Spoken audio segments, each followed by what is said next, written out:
There's no mistakes this time. Alright, let's begin.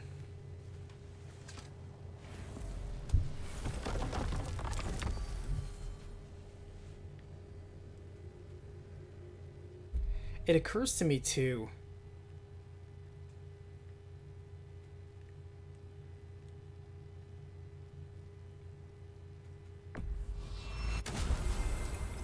that the only thing we can really talk about at this point, we can't really do a game review. This is it then. The beginning of the end. The end for Odin. And after that, a new beginning for the rest of us. Atreus. I know. I'm just looking forward to seeing all the realms finally standing up to him. Elves and dwarves and hell itself. You are so certain they will unite. They have to. They don't have to. Everything they've been through. They have to. No. Don't they? I feel like this is already like rushing it a little bit. Because I kind of feel like they should have spent a little bit of time going to these realms and inspiring the leaders and their armies to come out and fight Odin. I mean, just because the horn of Gjallarhorn rings out, and that's to signal that great battle. Anything in Midgard you want to do? You know, while we still can. Freya and the others are still making preparations for the attack, so there's time.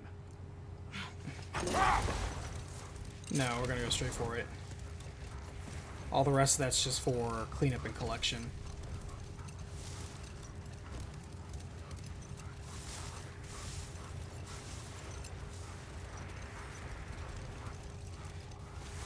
Atreus says it as if we've been forging bonds with these races all along. Exactly. To kill something that's trying to kill you?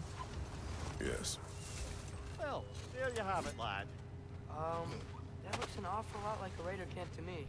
Shall we take care of them, brother? No, I don't care about them. I thought that was like the way up. Kratos can't climb this small pile of snow. It's too much for his old man legs. Why can't we just climb up there? See, this. I kind of wish that we could actually use the Blaze of Chaos as a hook shot, because then we could just Looks to be a sculptor hook from our the ways southern up. lands. Now, where have we seen an artifact like that before? Tyr's vault. Now we need to find stairs to the way up is what we need to do. Oh wait, hold on. It's right there apparently. Oh, that's right, that elevator does work, doesn't it? We did take it earlier. But yeah, we have done nothing to gather these armies against Odin. Ready when you are. We really have done nothing to unite the Vanir from their overwhelming loss. We only talked to like the same 5 guys, well I guess 4 guys now that we lost Rip Burger. The elves, well, we killed the Dark Elf leader. We killed plenty of Light Elf leaders too. If anything, we've made them mad against us. The armies are probably gathered in their home realms, waiting for when we. Why would they be waiting? Guess I was kind of hoping to see some of them here. They kind of brush it over because they're like, oh, don't worry. Us NPCs will go over to these different realms and rally the armies. Shouldn't we be doing that? Odin had lifetimes to prepare for this. Whatever Groa's deception, he heard the truth as Tyr. Do not underestimate him. Rousing speech, brother. Very inspirational. Wow, the Valkyries look different. Welcome back. Hildisvini informed me of your success. We've been planning accordingly. Well, what would Ragnarok be without Ragnarok? Who else agreed to join us? I see the Valkyries. Better than that, they are reborn. Corporeal and uncorrupted, thanks to no small amount of Vanir magic. They're shield maidens now. Nice. And your brother. He came through. The elves called a truce to unite against How convenient. Asgard. That gives us an advantage by air, and with Hell's army for a vanguard. What about Sindri? Will the dwarves fight? We haven't heard from him. But there's time yet. And I think we have what we need to clear a path for the Ragnarok beast. Well, when you say it like that, why worry at all? This is way too rushed. You're telling me Freyr, that loser who couldn't even hold down Vanir, went up to the Light Elves and Dark Elves who have been killing each other for centuries and just says, hey, we're gonna go fight Odin's armies. You guys in? And they're like, oh, hell yeah. It really was that easy. Boy, it sure would have been nice to, you know, see that or play it or anything other than the game just saying, oh yeah, my brother went over there and the elves are on board now. We got it covered. It's on lock. That is some lazy ass writing. Secret. It's good to see you, so. Oh yeah, there is a lot of frame rate dip for some reason. That's just my internet. Yes. Sorry about that. I wasn't myself when last we met. I'm glad you're safe. My queen, the Shield Maidens will be divided among the forces breaching from Alfheim, Helheim... I remember when I was talking last time about, man, it sure does suck how when Brock died, we don't have a witch who can literally is, you know, goddess of Oh, Vanaheim, the leader of the Vanir, can easily resurrect the dead. She just casually resurrects all these dead Valkyrie, doesn't resurrect Brock. And if they are not, Then we all know what we signed up for. Our plan is only missing one thing. A leader. that honor is yours. You have a righteous claim. It really should be Respect of your Freya. troops. And you have faced this enemy before.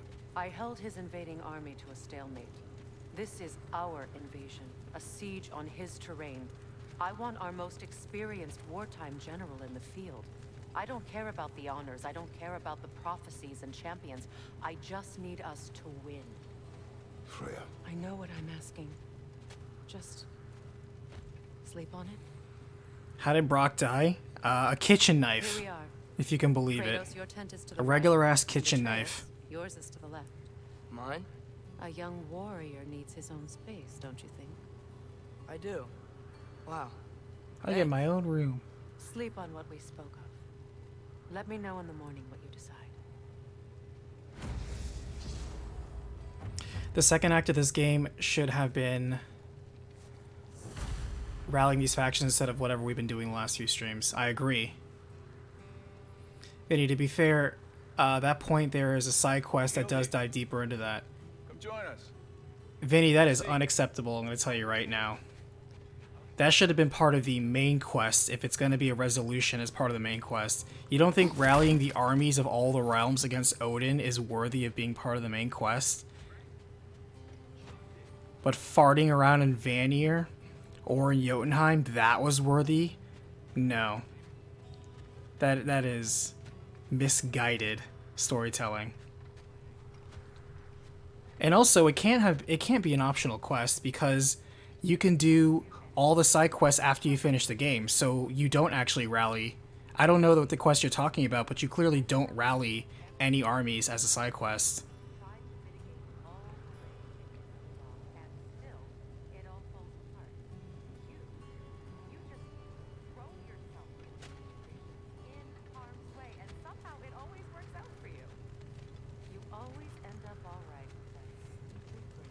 I'd argue my trip to Asgard didn't go quite so well. yes, there are some lessons to be learned by planning, and others by learning to adapt. That's why you chose such a great team. I'd argue it's because we had such a lousy old man. Some. It's true Njord was not much of a father, but he's the reason we were able to be a family.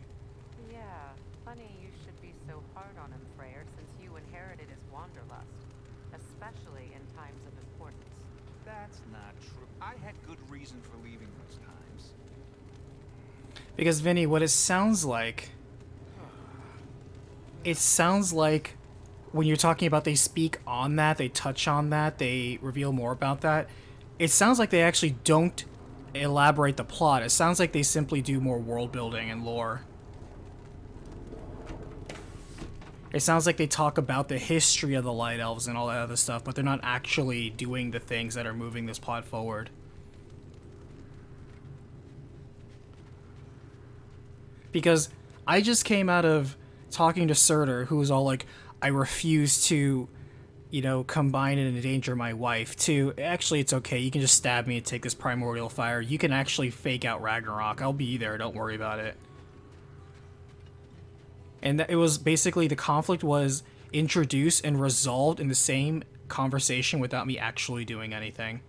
And same thing here, we got Gallarhorn. Okay, we're gonna this can open up all the 9 realms. Cool. We need to get all these armies. Okay, sounds good. We look away, we look back. We got all the 9 armies.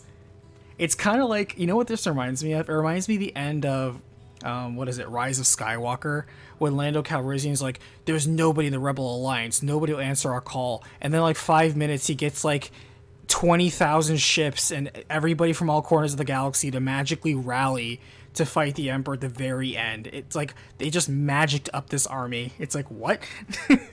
It would have been nice to have seen that, or at least participated in some of it.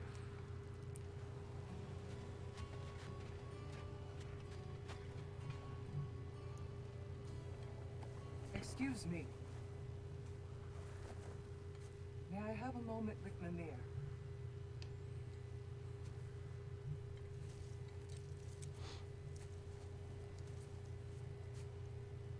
I don't know what tomorrow brings. I just want to point out that Burger died, and they like Freya's like, I spent a lot of effort to bring back like all the Valkyries and remove all their corruption, and now there's shield maidens that are gonna fight for us against Odin. What about Burger? Oh man, I really wish I had time, but I'm just, you know, super tired. What about Brock?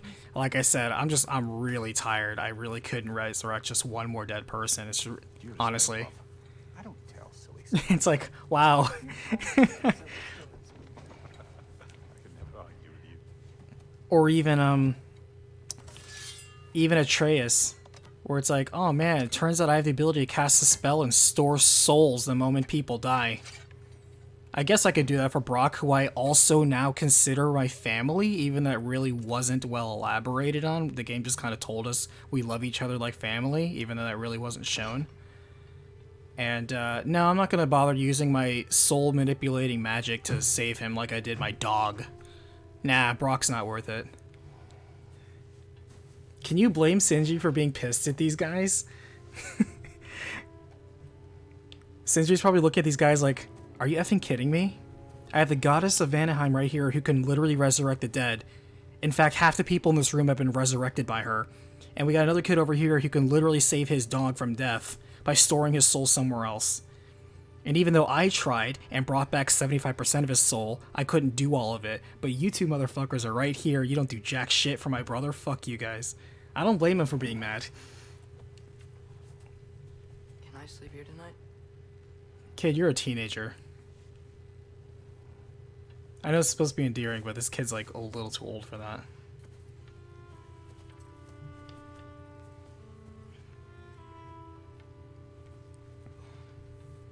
It's just still so funny to me that Odin walks up. I said this in my Discord too, where it's weird to me that Odin tells Atreus, you know, I'm afraid of dying. I don't know what's beyond. What's there? Like, there's no Valhalla for me. I don't know what's beyond.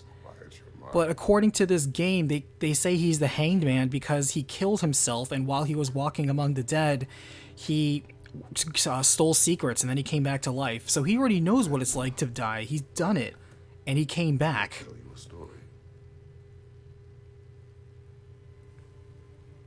It's just funny to me that Odin walks into this room where there's two other gods. One, Kratos, who's died multiple times and come back. His ex-wife, who can bring back the dead and does so multiple times when the plot asks her to.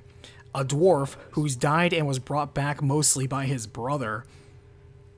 And Atreus, who can also manipulate death. And then him, Odin, who's also died and come back. So why are we talking like death is this grave final thing when clearly most of the people in this room don't care about death? It's so weird to me. Also on my feed, and probably several of you guys, is this one YouTuber who a year ago, during the first trailer when they, well, I guess the only trailer, they only ever had one trailer for this game, which is kind of weird. They had two teasers and one actual trailer. They really didn't advertise this game that well. I guess they feel they didn't need to. Whatever. He's telling him a bedtime story.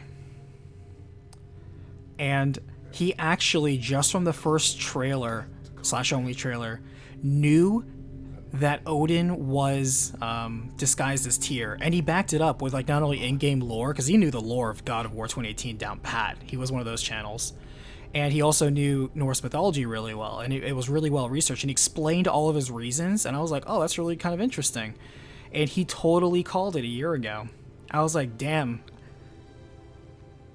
And he also showed me that according to the myths, it was well known that Odin was actually not just a shapeshifter, because people said, oh, well, you know, we saw Odin shapeshift into a crow earlier. Yeah, well, so was. I mean, Freya can turn into a bird, and Atreus can turn into a wolf and a bear. Like, they didn't shift into other disguises or people, though. But according to him, what he said is Odin actually did have a very well-known affinity for disguising himself as other people, but he never made perfect disguises. They would always be like flawed in some way, and one thing he always struggled to do was cover up his missing eye, so a lot of his transformations would be missing an eye. But he talked about how it would have made sense for him to cover that up, otherwise it would have been too obvious. But then he even talked about the flaws of the tear transformation that I never would have picked up. And through that, he deciphered that Odin was disguised as Tyr. I thought it was really impressive. So, but at the very least, because that guy 100% gets a huge W, I get partial credit because I was on the right track, but I didn't finally guess that. Are we doing one more Faye flashback scene? She saw every step we took before we took it, like she was always with us. Watching over us, leading us home.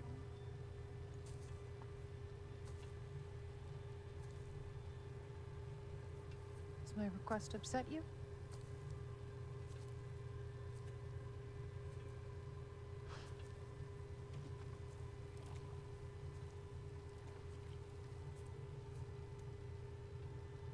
Death is a natural part of life, my love. I wish only to be prepared for when my time comes.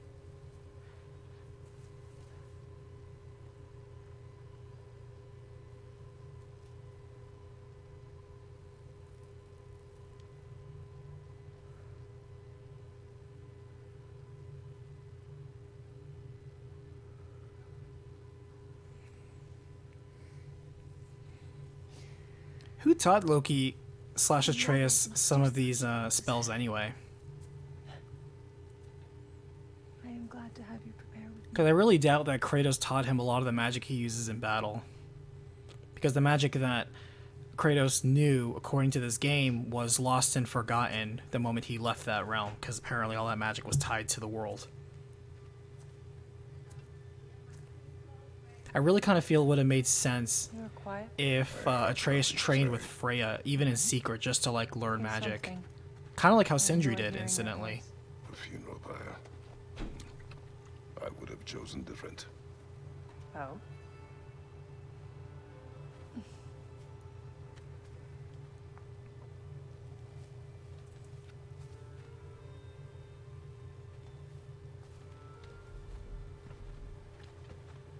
In my land, we entomb our loved ones. You would have me trapped in the ground for eternity. I would have you close to me. How touching. My rotting corpse would bring you such comfort.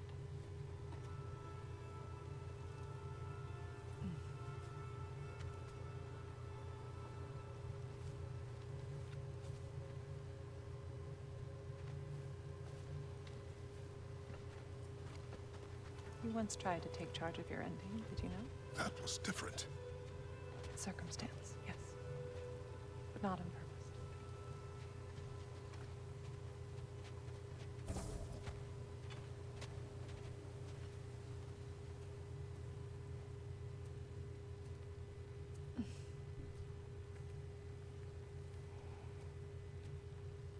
You prepare for a distant future.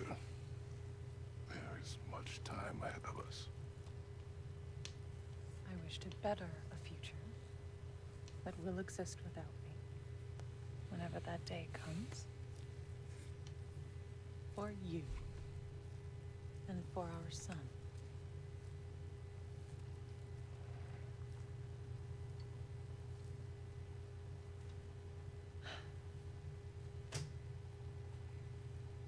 We will always walk together, Kratos. You will always be a part of me. I will always be a part of you. When you are gone, that part of me dies as well. To feel your absence. Culmination of love is grief. And yet we love, despite the inevitable. We open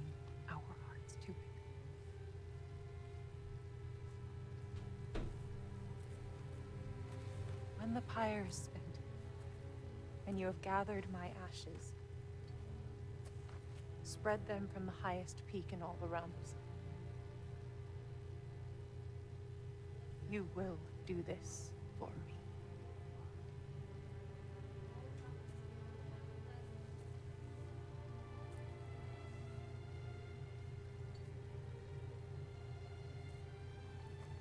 Who shakes the hand of their wife?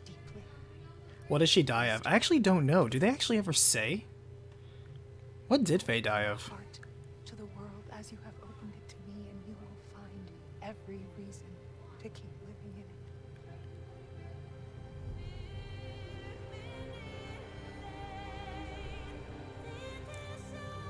It's like, I agree to your terms, wife. Are you gonna kiss her?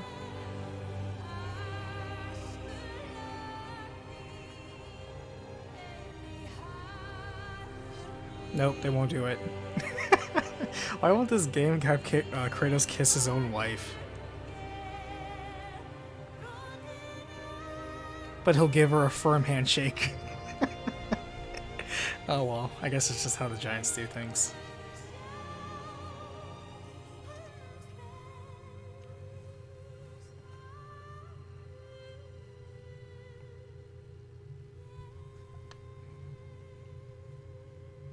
Handshakes have different meanings depending on the culture. That's true. I don't know if anybody who's familiar with Norse mythology can say if handshaking was a more firm, promissory action. It is time.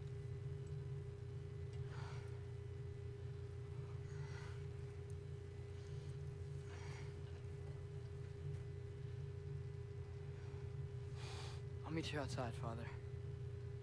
Sir. I will say though, it is fine that Freya, in my opinion, Freya should still lead the army. And she's like, we should leave it to the most experienced general, which really would be Kratos. He does know a thing about generaling and leading armies and being a god of war. You know, kind of comes with the territory a little bit.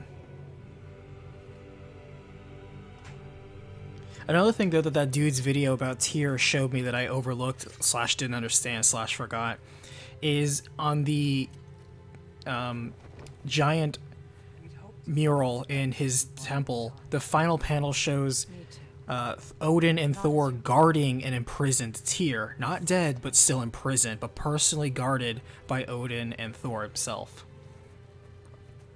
Are you ready? So Tyr isn't dead. I will be your general. And while he was imprisoned, the lack of security was very telltale that it wasn't the real Tyr. Which I also thought was kind of weird. Aye, brother. I'll be right by your side. So, what are your orders? To the temple. Handshaking is like anime, hand-holding is too lewd. I know, if he held her hand for too long, she would become pregnant again.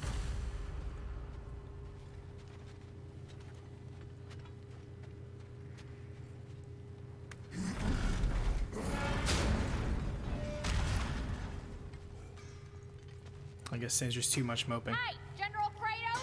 I got something you're gonna want before you go to war. Alright. You have seen Sindri. Yeah.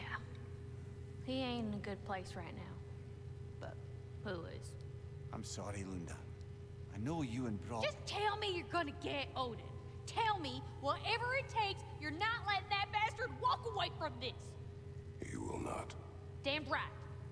And if in the process you happen to tear him a bucket load of new holes in places he don't want them, I'll be rightly obliged. I feel this game loved Brock more than I did. Again, it's not like we spent an entire game growing attached to Brock, like we did with Mimir, or even Freya to some degree, or even in this game Sindri. We spent so much time with Sindri, I guess, to empathize when he finally breaks off and goes rogue, goes vigilante, goes renegade, like he is right now. He probably wears an eye patch too. He has like a bigger mustache. And we've spent probably, out of all the supporting characters, the least amount of time with Brock. So strange they would have us pull this emotional pull. Feels a bit unearned. Ooh, the Fate Breaker. That actually looks good too. I like the minimalist design. Oh, it's free? Oh, I'll take that. I'll take free. Thank you, Lunda. Yeah, big softy. You can thank me after, if we all come through the other end of this. I will. I think I will wear it. I mean, can't argue with free. Ooh, increases the rate rage is gained? I'll take that. It fits. It's got the Spartan gold and red on it. Looks pretty good, actually.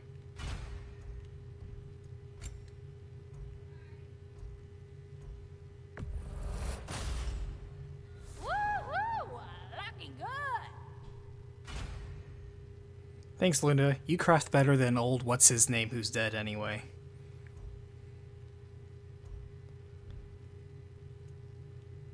I need like one more thing to be level 6. I'm so low level right now. But I literally cannot. This is from one of them other lands, huh? I literally can't like upgrade anything. I'm too poor.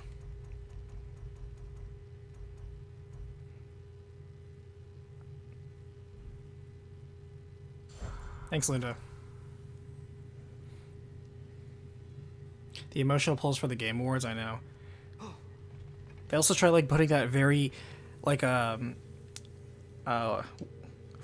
what's her face's God, we just talked to her. Faye's theme. But honestly, like other than reprisals of the God of War theme, do you want something to say?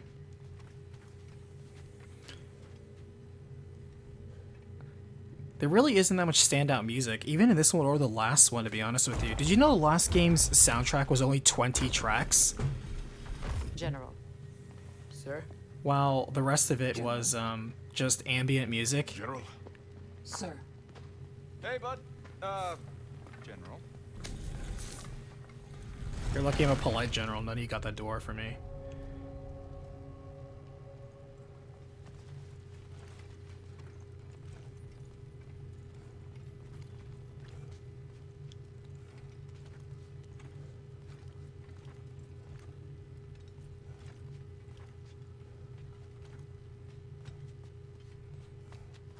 And this is where I give a speech. Today will be our Independence Day.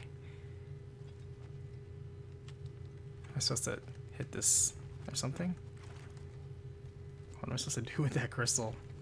Whoa. I came to these lands to escape my past, to start a new life. I can hide no longer. Oh, he is giving a speech. Hey, we match. I do not want this war. Red team, go. Get out of here, green They have team. suffered enough. Prophecy did not lead us here, nor will it win this battle. Wars are won by those that are willing to sacrifice everything. If that is the cost of vengeance, so be it.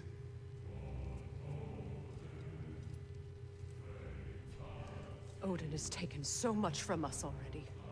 Oh, now she wants a The speech. realms have suffered. Enough. See, like even this music in the No matter the background is cost. just a reprisal of Kratos' theme. This ends today. If going out in a blaze of glory means that Odin burns too, that's where I'll be.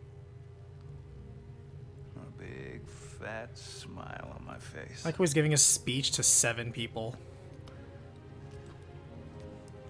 For Brock. It is so contrived that Brock is dead.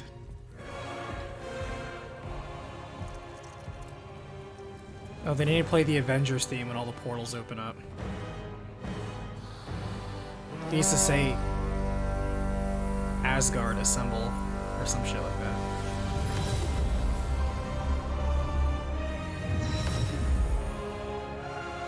Yeah, they're totally trying to go for like an Avengers thing right here. Like, this is earned. This is so funny. This is so unearned. And like all their allies that they never met or influenced all magically come out.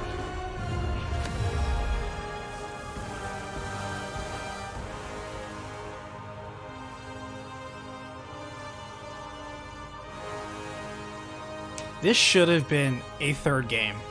This should not have been a two-parter. This should have been a third game. They should have spent an entire half of this game, or a separate game, assembling the armies and then going off in a huge, epic battle against Asgard. That would be worthy. This was rushed.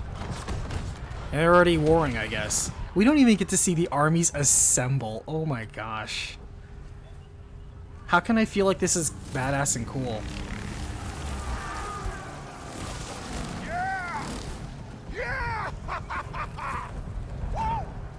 Thanks, Freyr. You're really doing a lot to contribute. The Muspelheim Tower is fallen. If Odin goes after Niflheim next, They're trying to shut out Ragnarok. we gotta stop those war machines.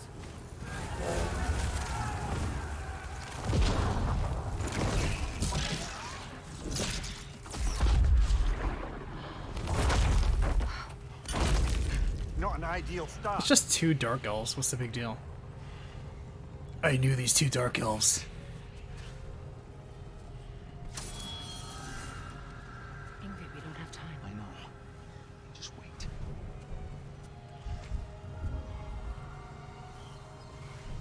Damn, are you telling me Ingrid was his sword this entire time? Ingrid! Damn it, Ingrid. Well, we got work to do. You two-timer. Follow. Atreus, Ingrid is being demoted. She is no longer best girl. watch our flanks. The war machines. They never show how cruel Odin is, they only just tell. That is very true. Even since the very beginning, when Mira was talking about how every day Odin would just do the sickest, most vile things possible to just defame and ravage him. Well, that sounds really suggestive. But basically just torture him in new, creative, and horrific ways every single day. He talks about it, but we don't actually see it. And also, his body is invulnerable to damage? I forgot how to play this game. Brother, you're covered in black moss.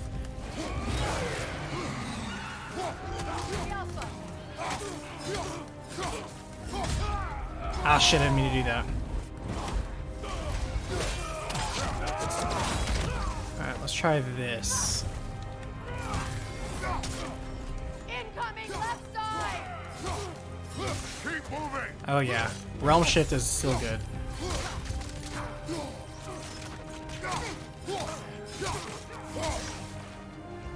Niflheim Tower's not looking so good.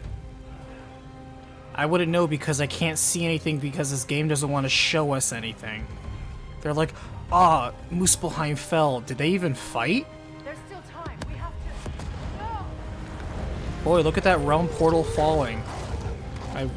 Look at this dramatic battle scene. This is weak. Come on, guys. Angrboda! I knew you'd show up! Catch him later! Are there any other giants besides Angrboda? Is the giant grandma there? The giant grandma should at least fight for her realm, right? She hates Odin as much as everyone else. We don't have giant grandma here? Am I missing it? Where's giant grandma? So really, we just went and talked to Angrboda and that's it. Incoming! What's our next plan, brother? We have no other plan. Our focus remains on the war machines. We should head for the flaw behind the Asgard Tower. Without Ragnarok, it's our only chance to break through the wall. Princess War! You said only Saturn knew how to use it. Let's say I was wrong. I keep doing that again.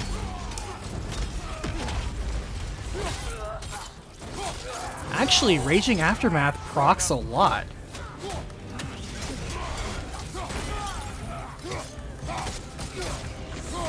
The Alpha.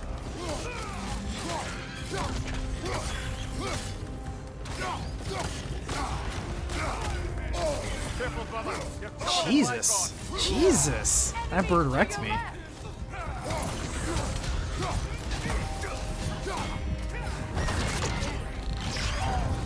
Because everyone knows God of War Kratos can be taken up by a giant bird. I do need to do this now, for real.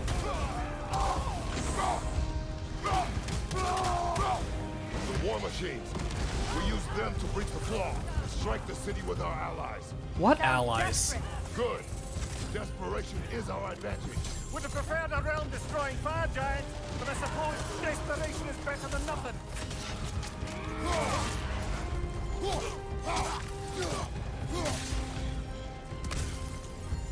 Wasn't there another guy there? On your right, fight rod.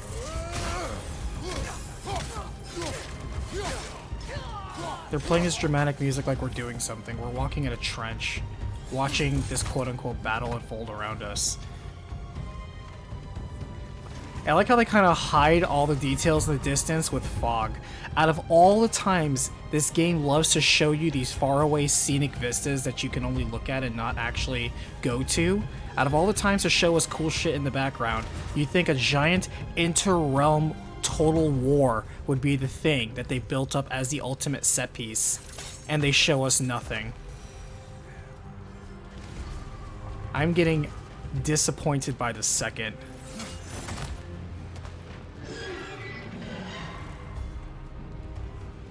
What about the dragons and stuff like that?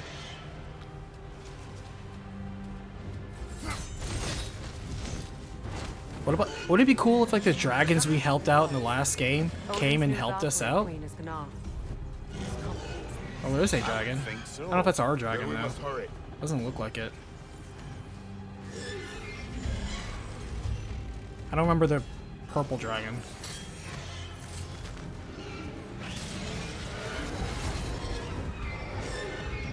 I'm guessing no. Nasty hit. All right, brother.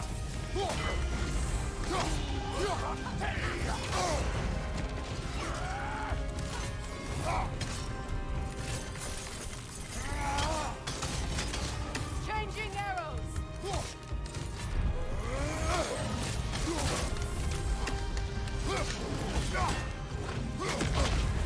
You're on fire, Kratos. It will fire. That was a bad start. I'm getting just shaking off the rust.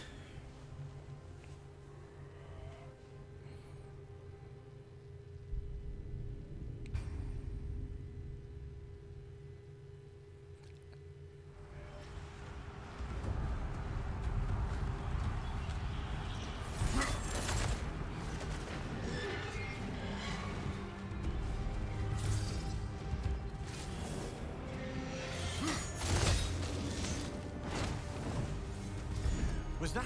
It was. Odin's new Valkyrie queen is not. I would think so. They did show us we Gnaw must like hurry. literally once. Eyes up.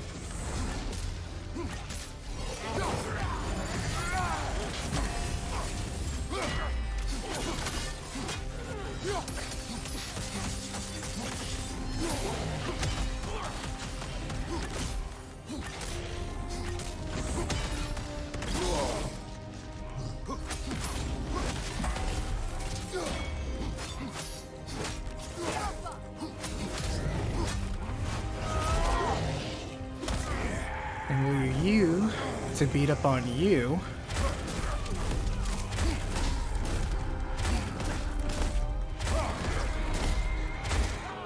Again, modern problems being solved by modern solutions and recycled animations.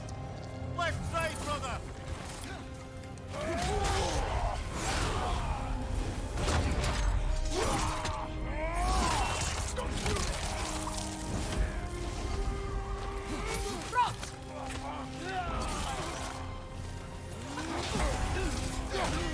You really do get Rage Baiter faster. I should be using this a lot.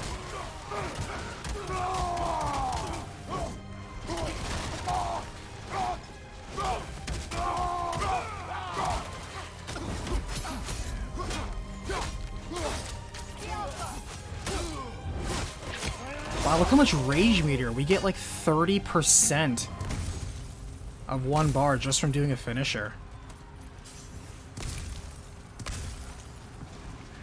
Man, this rage armor is great.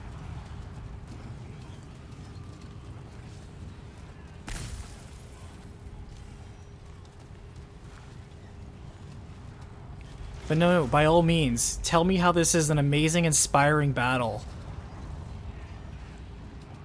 By all means.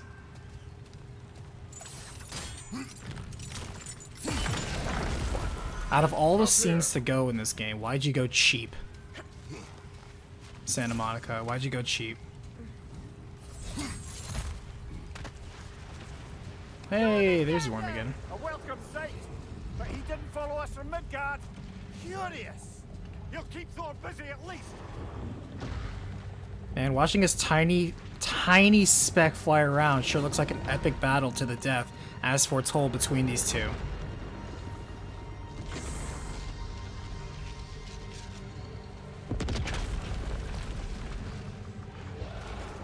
Wow, amazing. Truly the stuff of legends. Tell me again how this is mastercraft and storytelling? I'm just saying, I just went through God of War 2018, and the pacing and the focus and the battle directions and the cinematography was much better. This was a step down. Here it comes! How did that guy live?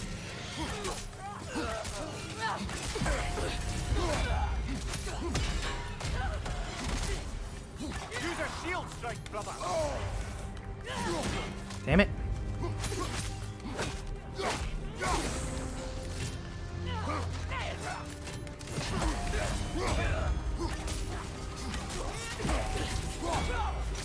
Down!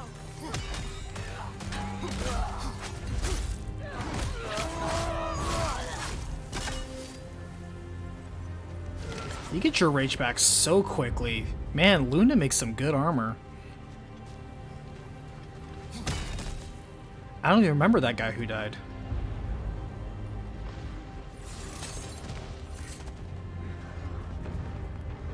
Oh, no! Damn it! Keep moving. At least that army is already dead. We're getting nowhere! Man, wouldn't it be cool like in Lord of the Rings we totally like convinced through our actions to get the army of the dead to fight with us? Wouldn't that have been such a cool scene? I'm so glad we A, not only didn't do that, but B, didn't even get to see anybody doing it. We only get to hear them talk about it. Well, there's always time for a loading scene.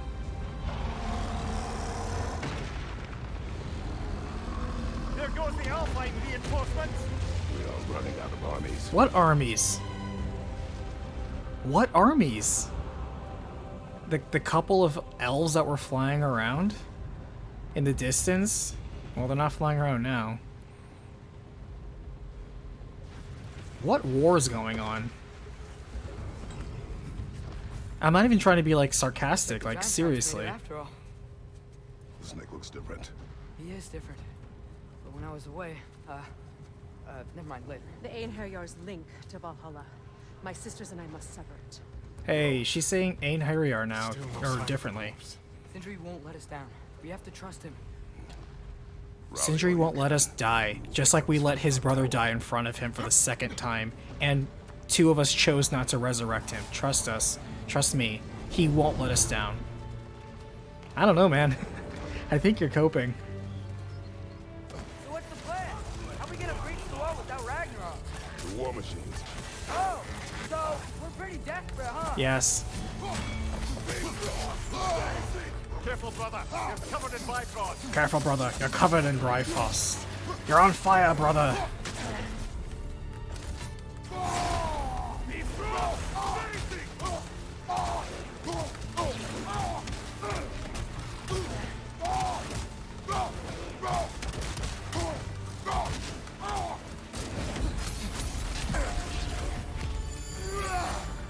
The rider keeps healing it. Heal this.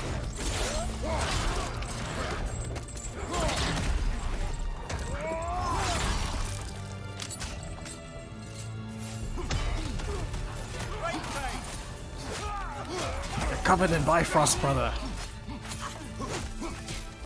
Behind! Won't cure all the ugly, but you know, hey.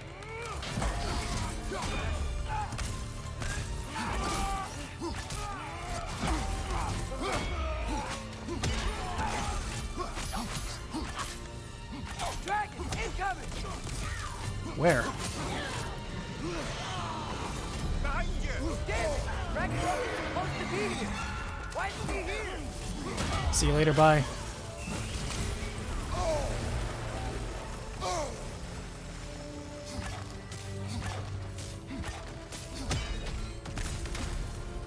There! That pillar is standing on its wings!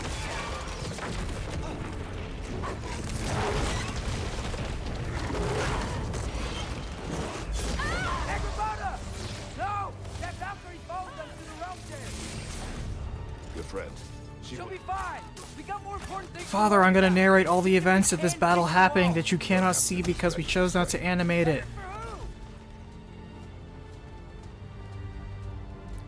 Atreus, this game had a really huge budget. I know, Father. I can't explain it either.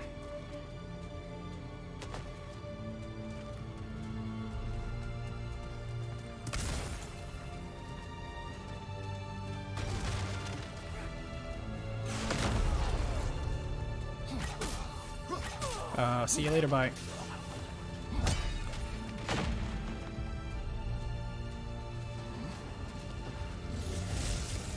Really does feel like we're leading an army, huh? The dwarves are here! Way to go, Sindri! Ah, it's just Sindri! Delightful. Odin's in for it now.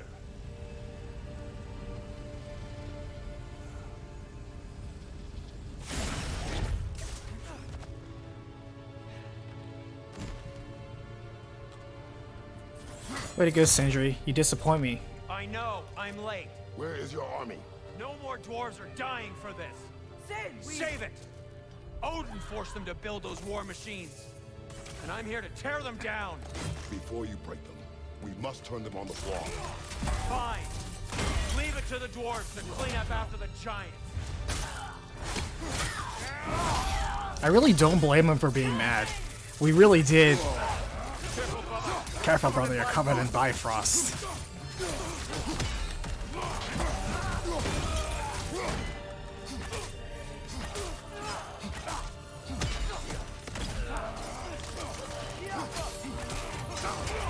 Use a shield strike, brother!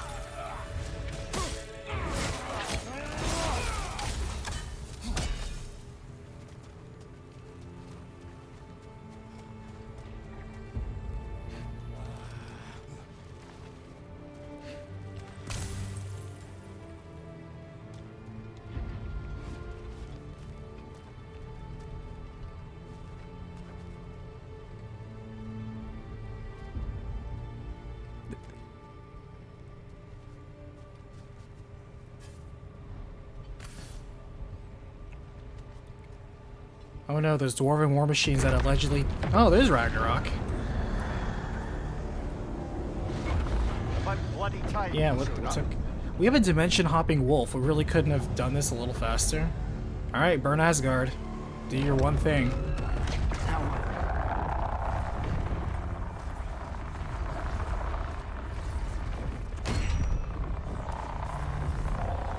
You don't get to use us anymore.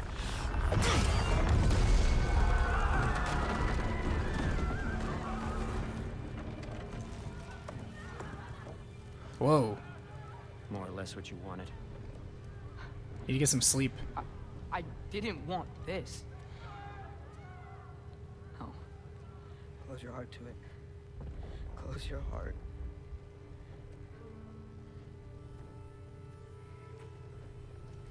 I mean, you didn't want the dwarven machines destroyed? Sindri came through. Guardians. He came through more than Freyr. Took them in. They shouldn't be here.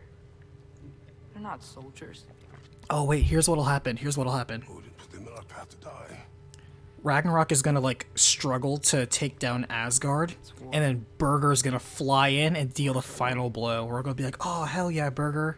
Those who are willing to sacrifice everything.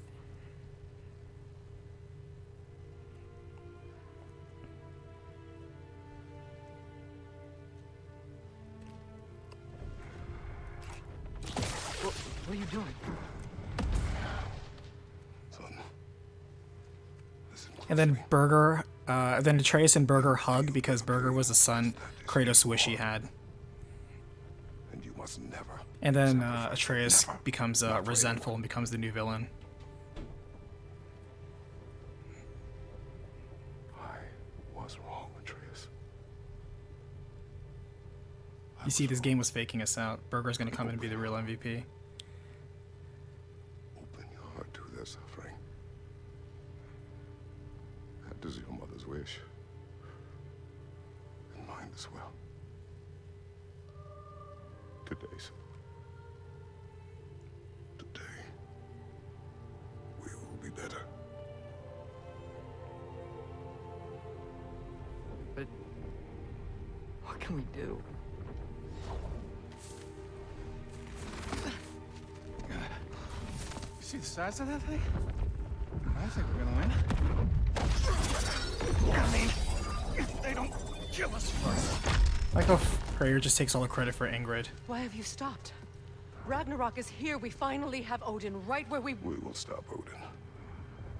But we did not come to sacrifice the innocent. So now we don't want an army. We will breach the wall at Hrimthor's Flaw. With what army? We never had an army. Atreus and I will be enough. That's suicide. It may be. But we will die seeking justice. Not vengeance. You missed the chance to be like, you and what army? Me and this Get that army. And he weapon shows right off his over the giant wall. guns. Only one way to find out. I don't know what that is. You three. Get those people to safety wherever you can find it. We will see it done. Freya and I will do what we can to slow Ragnarok. He was not mindless before. See if he will listen to reason. Yeah, he's not doing a lot of Ragnaroking right now. Odin will not. I really do feel like they're going for like a discount Avengers thing right here. But these people are not the Avengers. Valkyrie! No! No! Protect him! I will help those that are trapped. And meet you at the fall. Kid, you know he can lift this rock. It's okay, Atreus. Kratos has got this. Yeah, it's not even a very big rock. Kratos has this, man. Relax.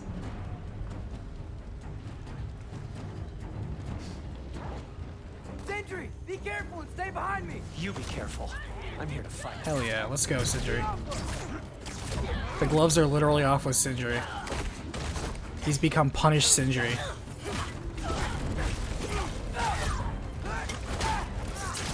Can I just say? No, you can't.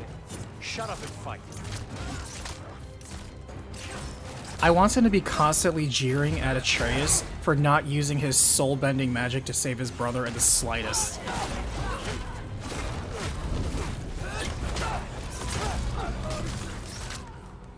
Oh, you can't even use him as an assist. He's not here to help you. Oh.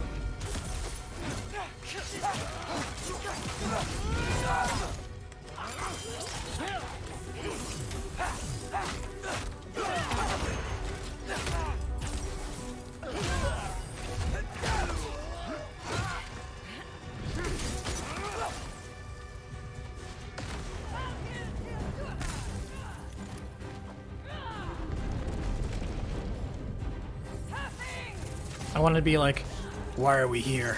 Just to suffer every day. I hear my brother. Every time I close my eyes, all I can see are the battles I fought and the people I've killed.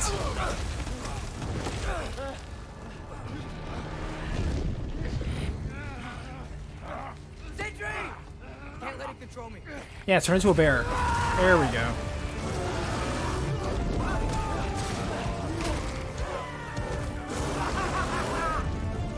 Is this supposed to be Atreus' theme? Eh.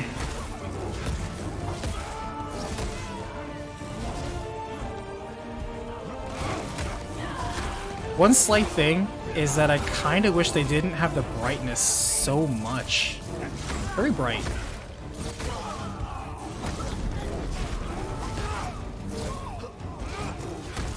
I do like how you're essentially invulnerable as a bear.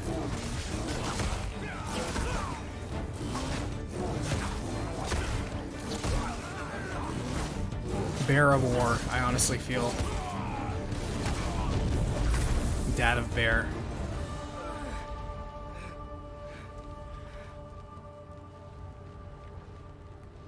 Okay, okay. What? You want to thank you? No, I just want... I don't care what you want. This changes nothing.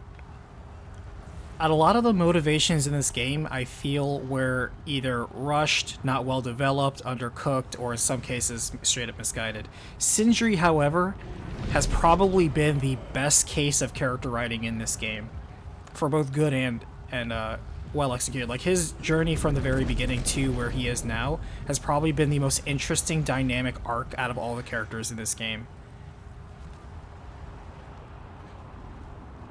I'm almost more interested in hearing Sindri's story, as it were, than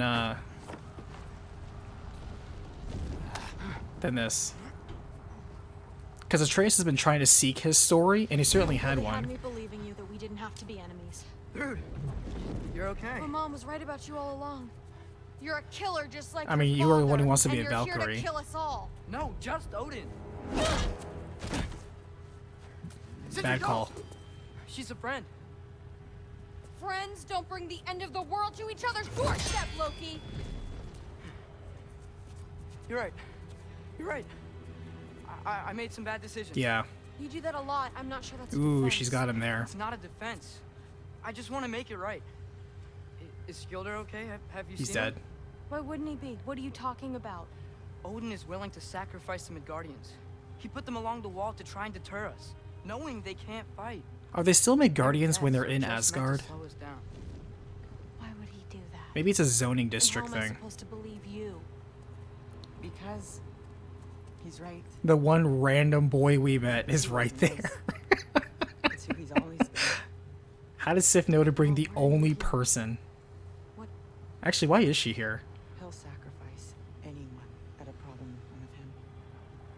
The Guardians, your friend, our family, any of us.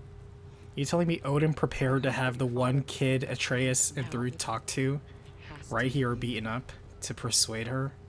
Mom, what are you saying? Or was that Sif's idea?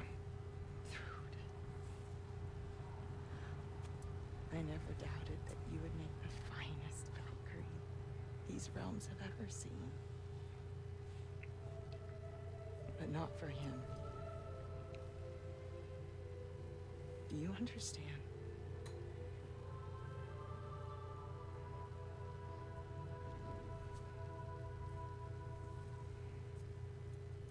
But our family. Without Odin, we can be one again.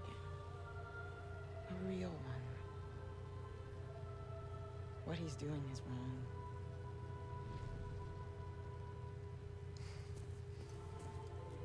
Was something wrong with Sif's model? That entire dialogue, she didn't blink once. That kind of distracted me. Held our ground, we'd be safe. He said we owed him. Wouldn't it be crazy if that's actually Odin in disguise as well, as Sif? You don't owe him your death. No shit. Thanks, random kid. Oh, there she is. She's blinking now, thank goodness. Then go with him. He'll listen to you. Are you ready to go find the rest of your people? Yeah.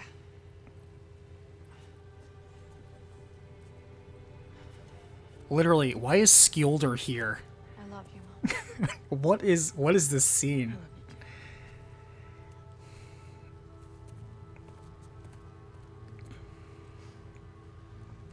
Finally.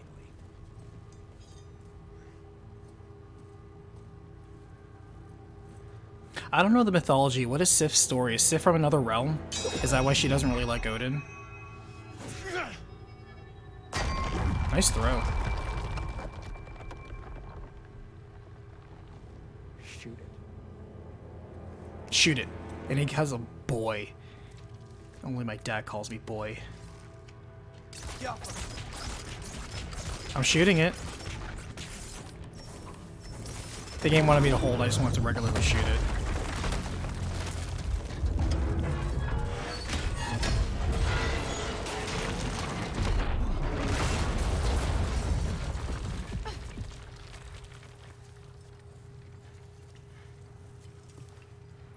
Well done, son.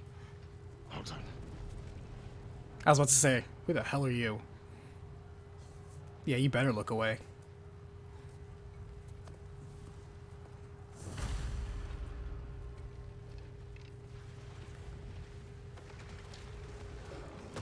Who is the girl? Hi, we're Thor's daughter. Thor's daughter? She's my friend. We're just friends, Dad. Are you the one that's been taking my son to see R-rated movies?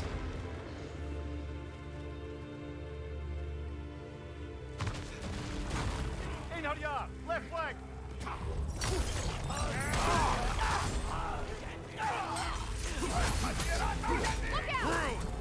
You fight well. My dad taught me. That much is clear. Yeah, well, hey, sorry, she's not. I know.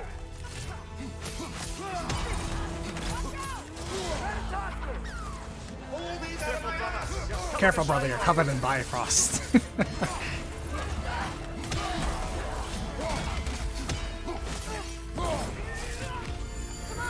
to keep up.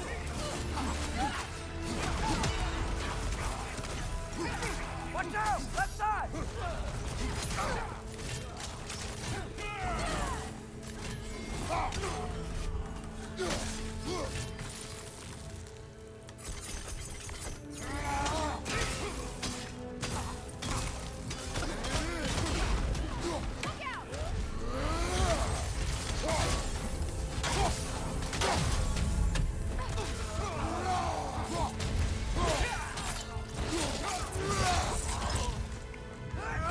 Did you see that? That guy completely ran through my axe and didn't get hit. Behind you, father! You're covered in Bifrost, brother.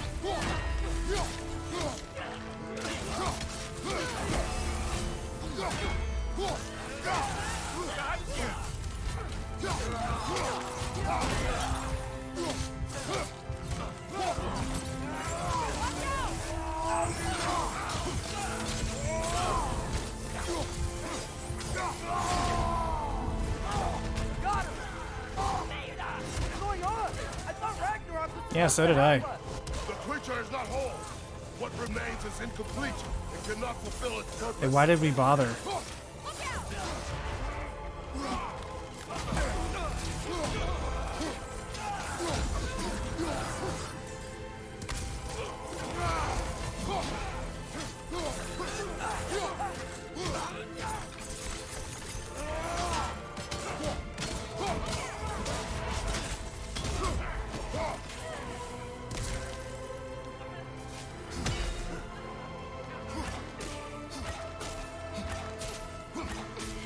You got this, Thrud?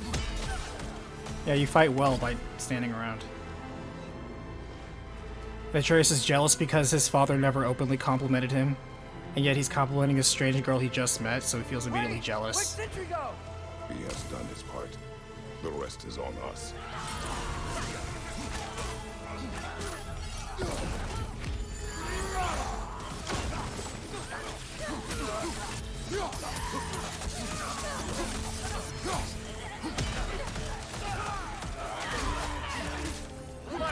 Above you. Oh, You got Bifrosted!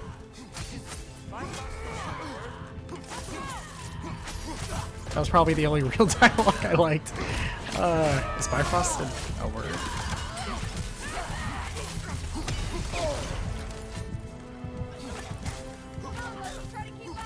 Yeah, Loki, keep up. They both start berating Atreus on his fighting style. He just can't catch a break. Kratos also adopts Thrud as the daughter. Well, he did have a daughter, but the daughter he now currently has that he always wished he had.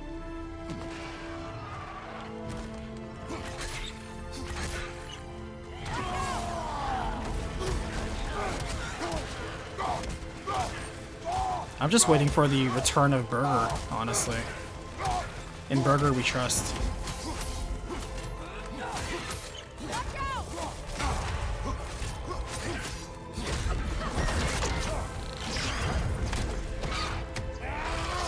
Next snap.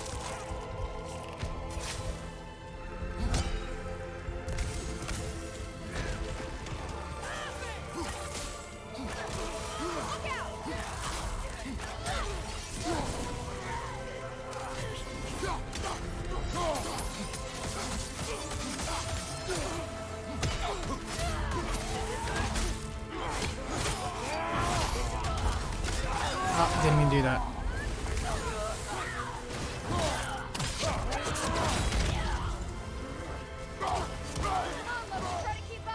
Yeah, Loki, try to keep up. Simple solution. Oh, I'm still raging. I was like, why is everything red?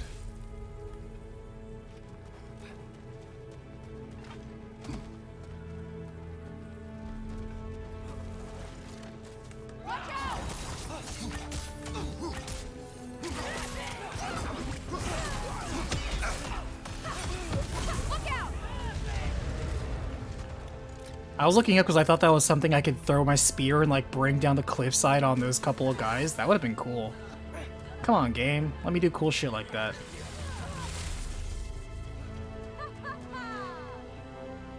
Wow, nice one, Thrud. Loki, keep up.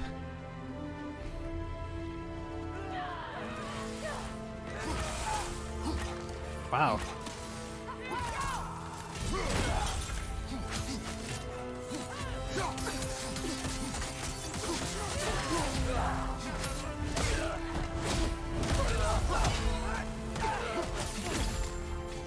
I do it again. I keep clicking both sticks. It's because I just came out of a game where I need to click both sticks to do whatever. I'm still trying to work off my muscle memory. I'm making excuses. Loki, keep up.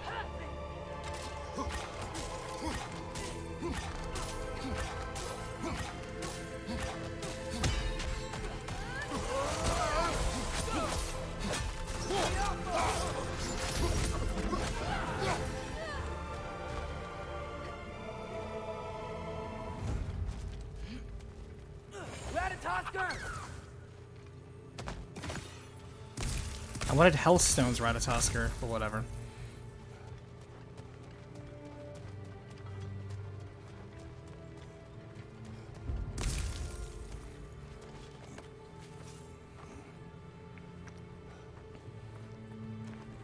The Great Lodge. That's where we gotta go. Kratos is like, great job. And he goes in to like give Loki a high five, and then he high fives Thrud. Freyr is so useless. We should trade Freyr for Burger. Oh, that must be... I guess the prophecy was exaggerated. But if I could just... Take Atreus and the mask and do not look back. My son trusts you. So I Oh, nice. I was gonna say, is nobody gonna comment that Jormungandr just got teleported away back in time? I am done with you and your son. Oh, we're fighting here again.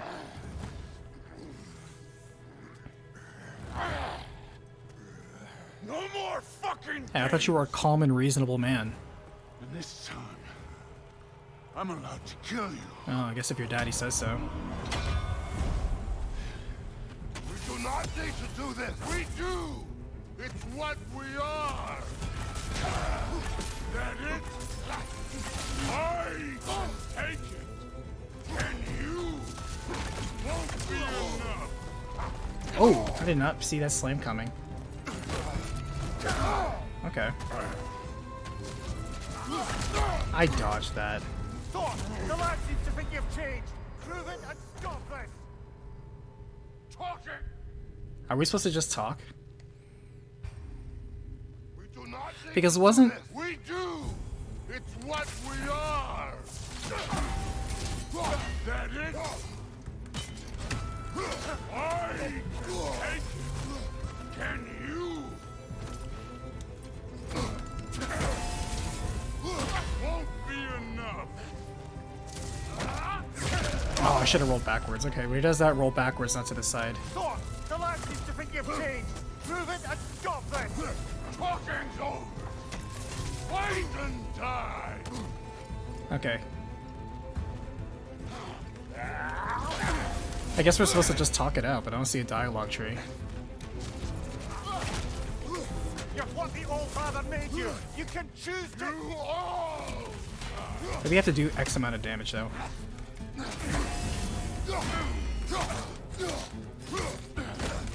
Ah. Fight me. Fine.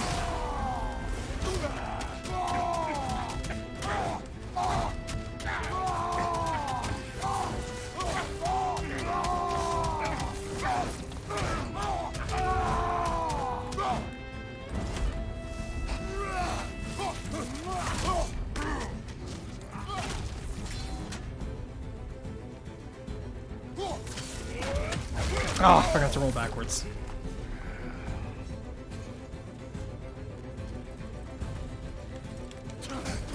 Oh, this guy punches hard.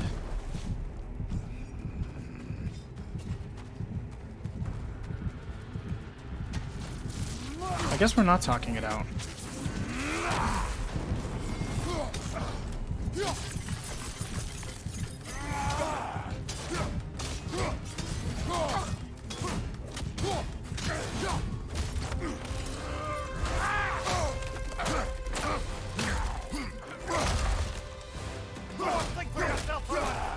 We should punch him in the scar that he still has in his belly. Not that we're cheap, it's just...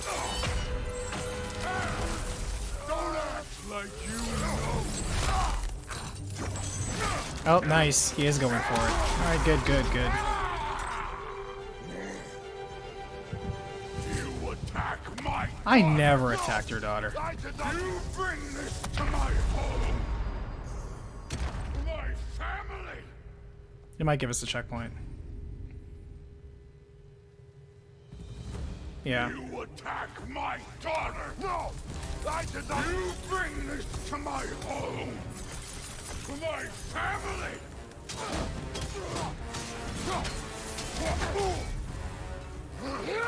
Hurrah! I can't believe I blocked that.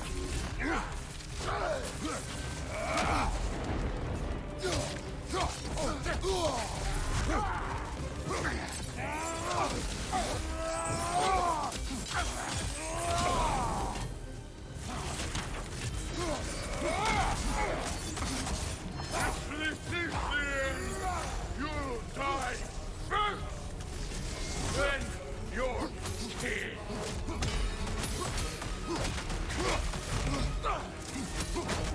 Alright, I didn't see that one.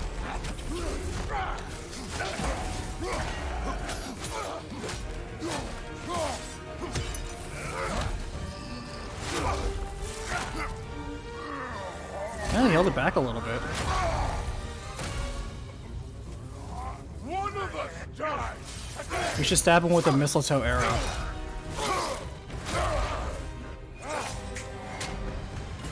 Still won't be me. Oh, I felt it more, trust me. Thor, this isn't what through. Keep her name out of your damn. Oh my god. It's like a Will Smith moment. Did somebody write that? Everything was fine before Loki showed up.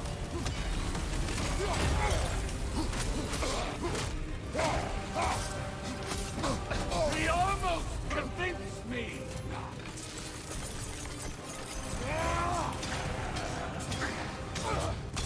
Had me believing things could change. I keep dodging to the side instead of going. Ugh. Thor, listen to me. You have nothing I want to hear. Was he doing a shit of Zach there? Odin does not shut the fuck up. Glad I got there in time.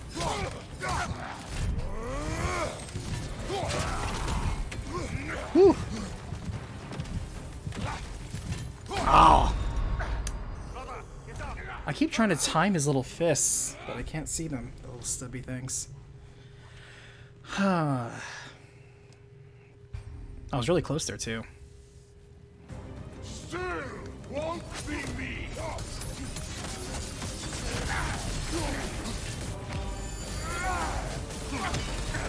Thor, this isn't what through. Keep her name out of your damn mouth.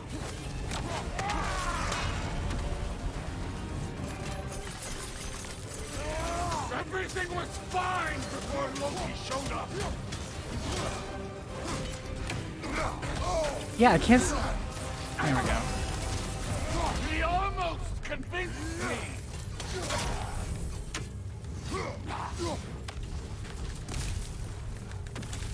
I've been believing things could change.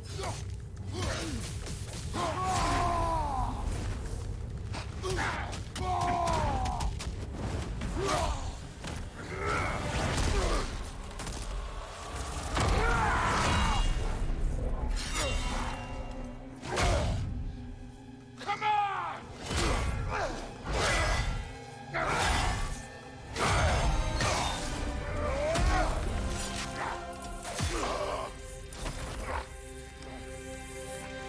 We are now going to talk it out like calm and reasonable men.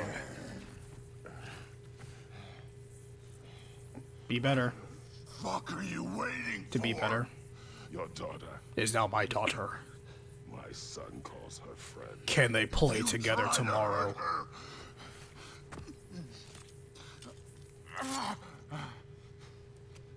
My son has never had a friend, ever.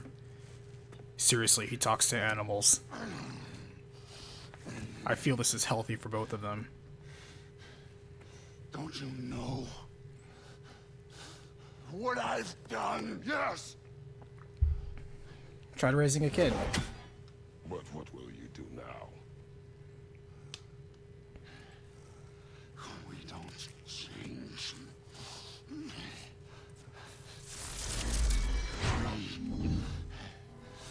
Destroyers. Sounds like you want to be a god of war. No more. We can choose to be better. Say it. No more. For the sake of our children. We. Yeah, there we go.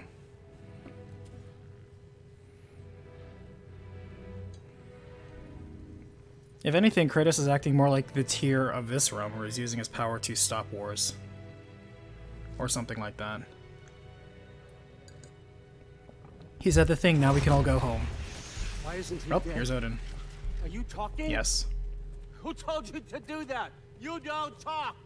You don't think. I think. You kill. It's a simple fucking Is he gonna concept. backhand him with Mjolnir now? Sif was right about you. We're taking our daughter and we're moving out. Want to see it. What is this? Are you broken? I am your father. Take the hammer and kill who I tell you to kill.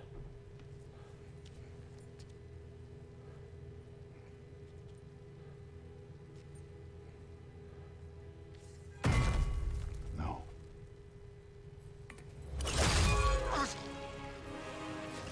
I didn't want this. I did. Why would he kill him, though? Want this.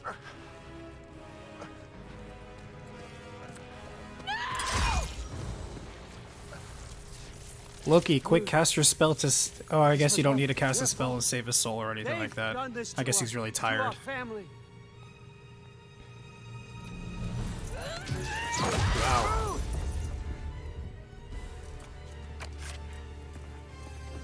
Oh, I thought he was going to dual wield Mjolnir, and I'm assuming that's Gungnir. Oh, we're fighting him now. Did you see how he just walks next to you? Now we're fighting Odin, I guess.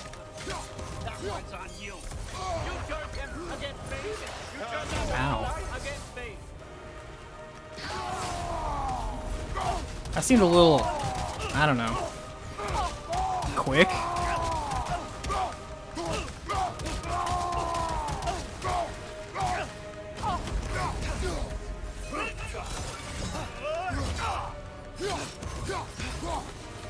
Time stop. Zawaldo! Time will resume in 5 seconds. Odin, please! You can stop this! You can stop this! Just give me my map! Sure. Trust you. Sounds like a great idea.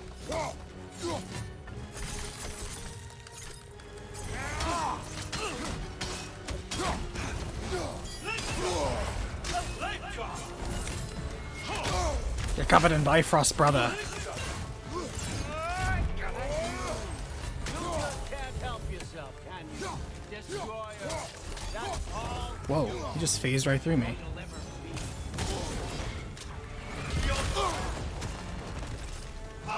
You started this fight. No, no, no. This all started long before you showed up. You are a nobody. A plague, god, killer. This is what you wanted, right?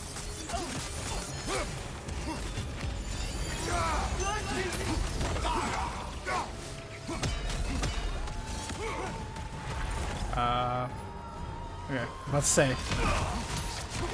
Well, I was just thinking, man. He has such slow strikes. I have a hard time timing him. I keep blocking too early.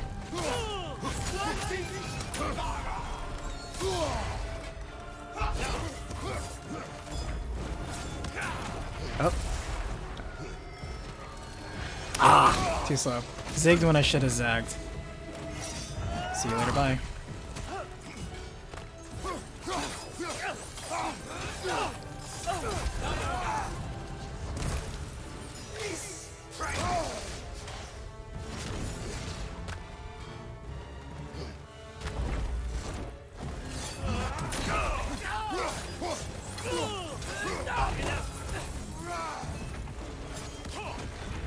Oh, I run to the wrong side again. Can I make it in time? Yes. Okay.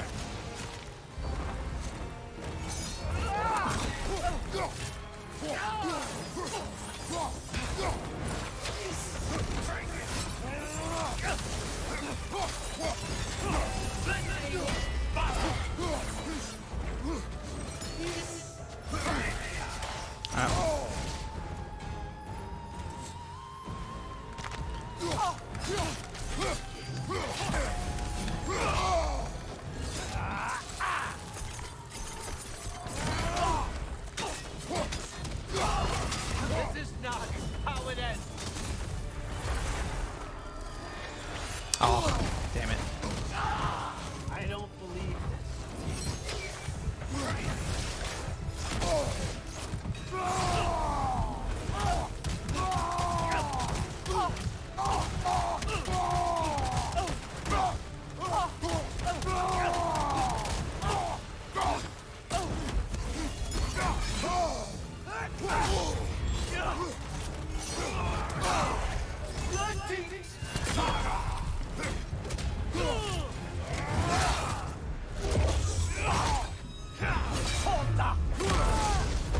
Where's our Avenger allies?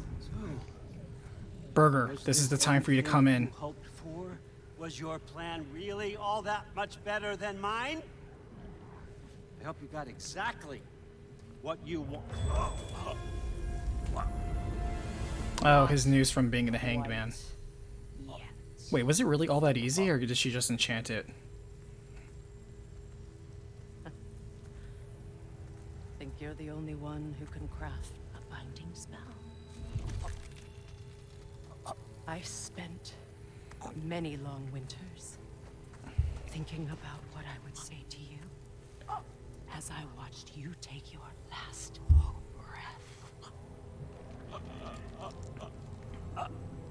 But now, I realize there's only one thing I need you to know.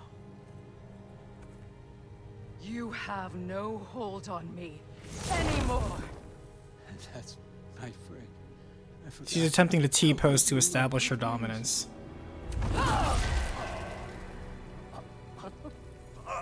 It'd be funny if Odin's like, joke's on you, I'm into this shit. You always sought knowledge, well. Now, I'm going to teach you what it's like to lose everything.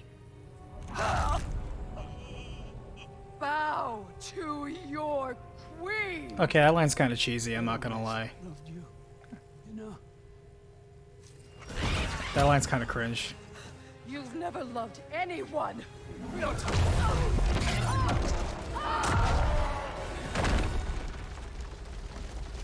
If she had that up her sleeve, how come she didn't just come and join the battle with us? It's like, wait a minute, you could have bound him this entire time? Father? Oh, what if he's gonna put on the mask and gain some sort of like crazy new god ability? What language is on the mask after all? There's the tear. He's gonna look and he's gonna gain infinite knowledge. Actually, the tear's bigger now, come to think of it. No, no. No more fighting. No. None of that matters now.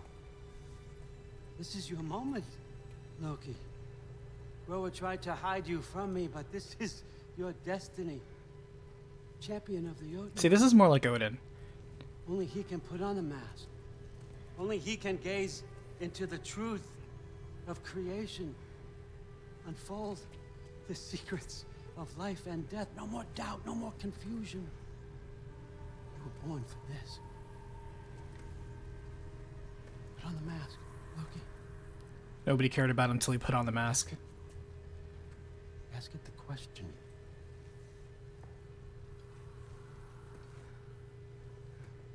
This is your choice, son. I trust you.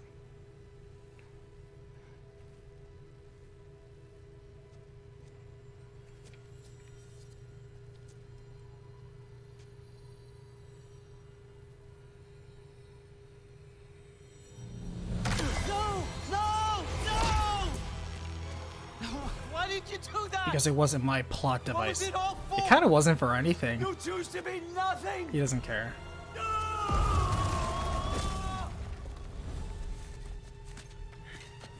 Oh, we went for round 2? Oh, now he has the noose. Why did you drop the noose? Attack! You've waited a long time for this, haven't you, Frigg? So have I. Too late for that.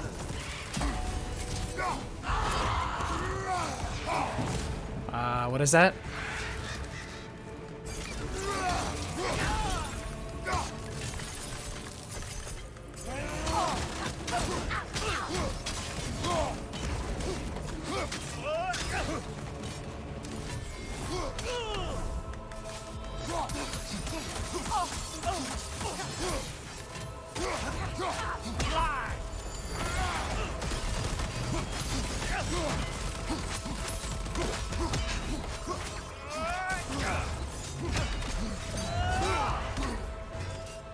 Man, you lose all your stun here. Don't forget me, old fucker. What did you call me? That one's for Brock. Who's Brock? Use your arrow. Got it.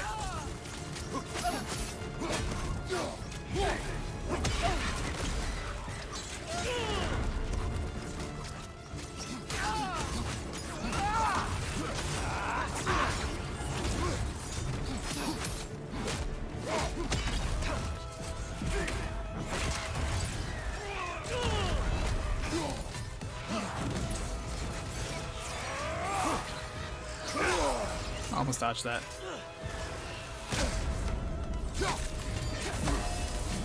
Think this makes me any less dangerous? Come on, man.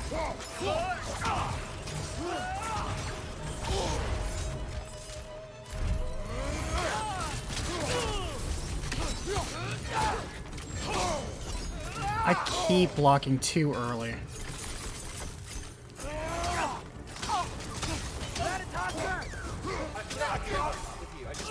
Yeah, hit him with poison.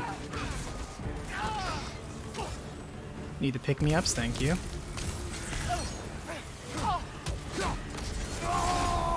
Use your arrow.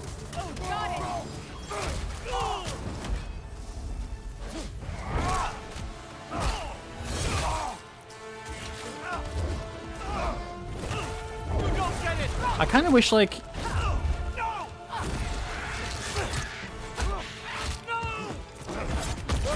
Oh, no, he's got super armor.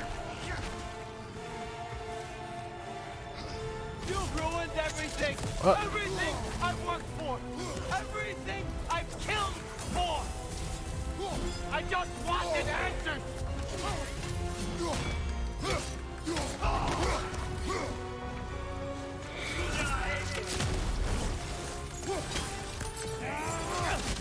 You and your little vines.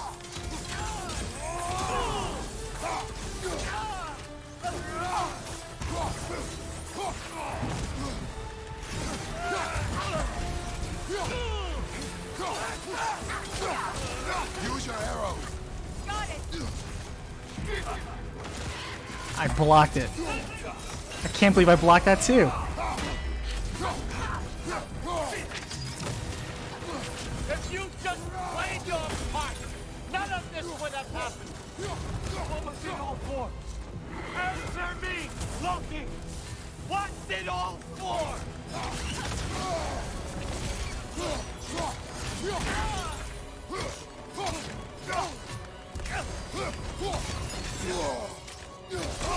Here we go.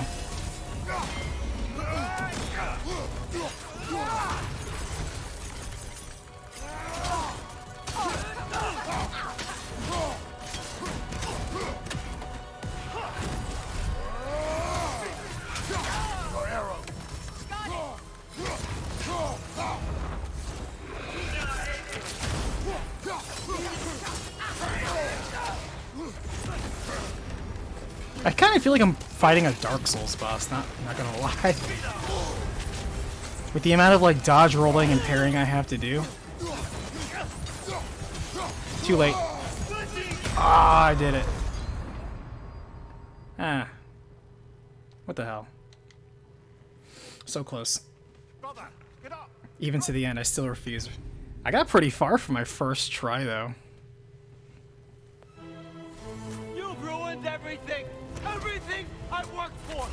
Everything I killed for! I just wanted answers!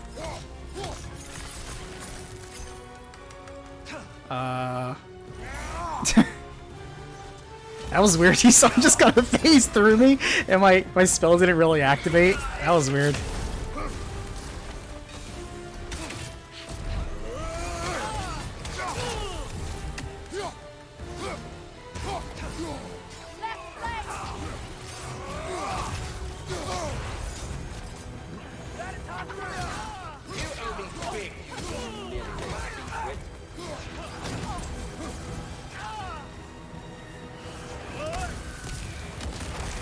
Use your If you arrow. just played your part, none of this would have happened. What was it all for? Answer me, Loki! What's it all for?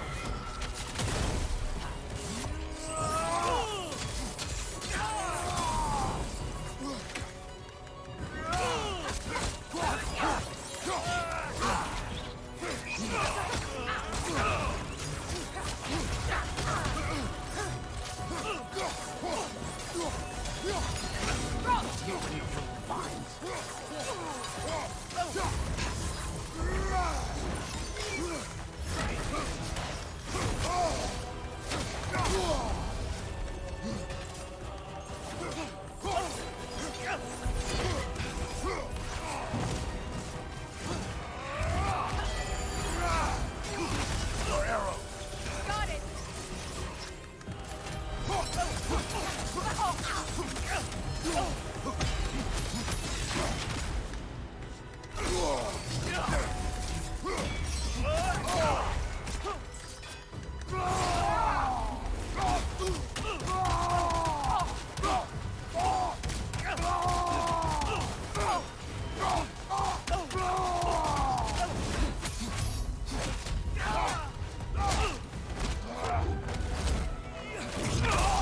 Not the eyes. Oh. Oh, they're doing the same thing as the end of the Baldur fight. But it's 3 of them now.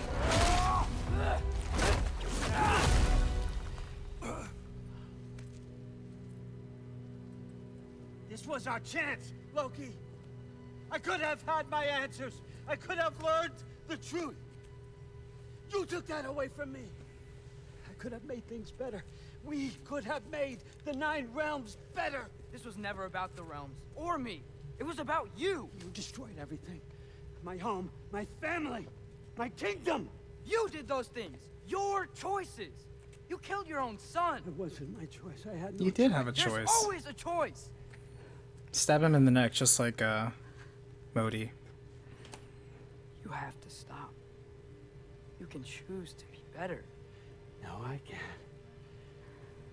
I have to know what happens next. I will never stop. Then he has to end. Why'd you have The to cycle must end. You have to say it, the cycle must end. And then kill him. Sofna. Apfra. What is he doing? Tesu. Sofna.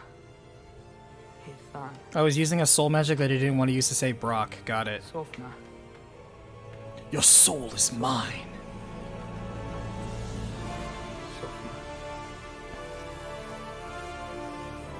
It feels like he's catching him in a Pokeball.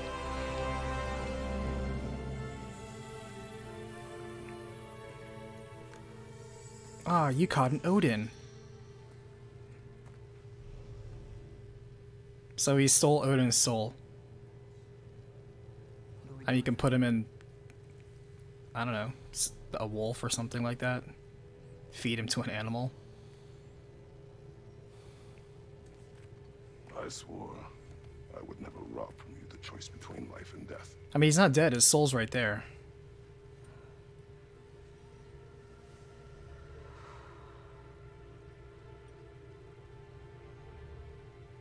I have waited so long. She just crushes it between her fingers. And now that I'm here,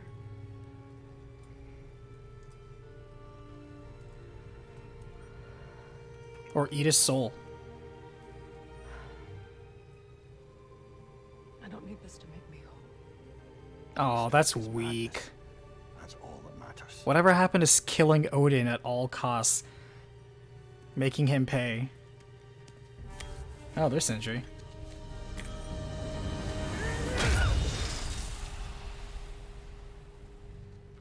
That's what comes next. So is Odin dead, or is his soul released? He blinks out. Hey guys, I'm here to save the day. It's Ragnarok. He's here. Jesus Christ, talk about late.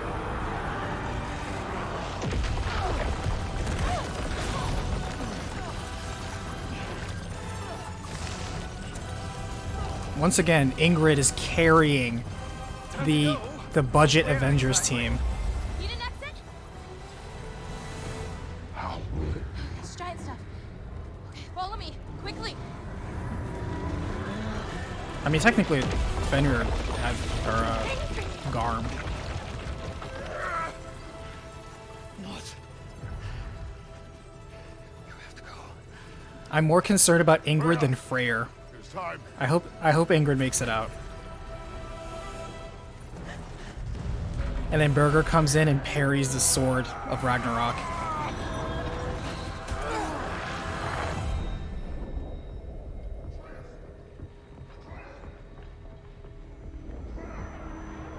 Man, Ragnarok was kind of useless. Why on earth were we so worried about it? I'll be with you. But your path is your own. Sure, he's quote-unquote incomplete, but did that make him completely useless? You will end up right where you're supposed to be. Huh? There he is. Wake up, Atreus. Wake up.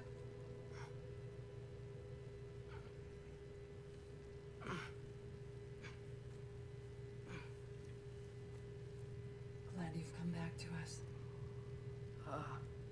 Hi. I'm gonna have to say hi. You killed me in the last game, remember? Where's my father? Somewhere here in the hold. He'll be glad to see you. I kind of hope that Freyr died. Does that sound really terrible? If he died, literally nothing of loss would be, or nothing important would be lost. Thanks,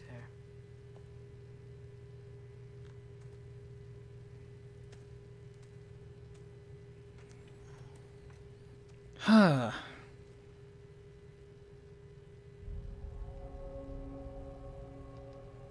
Is this the epilogue now?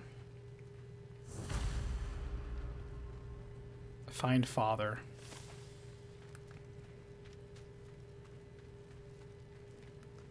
Is there sweet loot over here?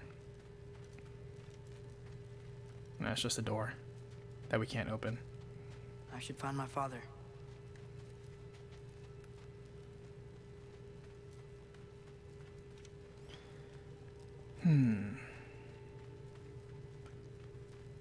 I have thoughts about the finale there, but I'm gonna save it for the credits. Mom, stop it. I'm fine. Hush. Thrud, Loki! I'm so glad you're both alive. You have no idea, and Sorry your dad died. I'm sorry. Thor. He tried, you know? I'm sorry I couldn't do more. Nothing will fix what you're feeling. Thor did try to I hope think for there's himself some at the very comfort end there. Credit where credit's in due. knowing Odin's gone. There absolutely is. Loki. It was an honor to fight alongside a giant. Know that. Will You know stay that you're here one with quarter me? giant, right? For a bit, Your dad was half giant. then You I've know got this, something right? I need to find. I'm working with Hildisvini to get the rest of the Asgardians to Vanaheim. To help rebuild. Then I hope it can be a fresh start for them. And you. Oh, and Thrud. I hope you find what you're looking for. Good luck. See ya, Loki.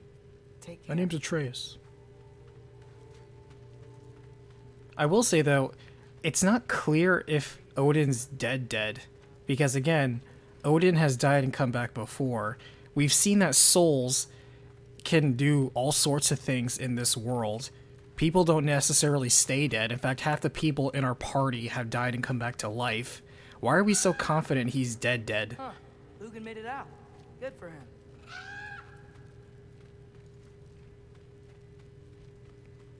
Oh, and if you could get this wood over to Brana's tent, she... Gilder? Loki!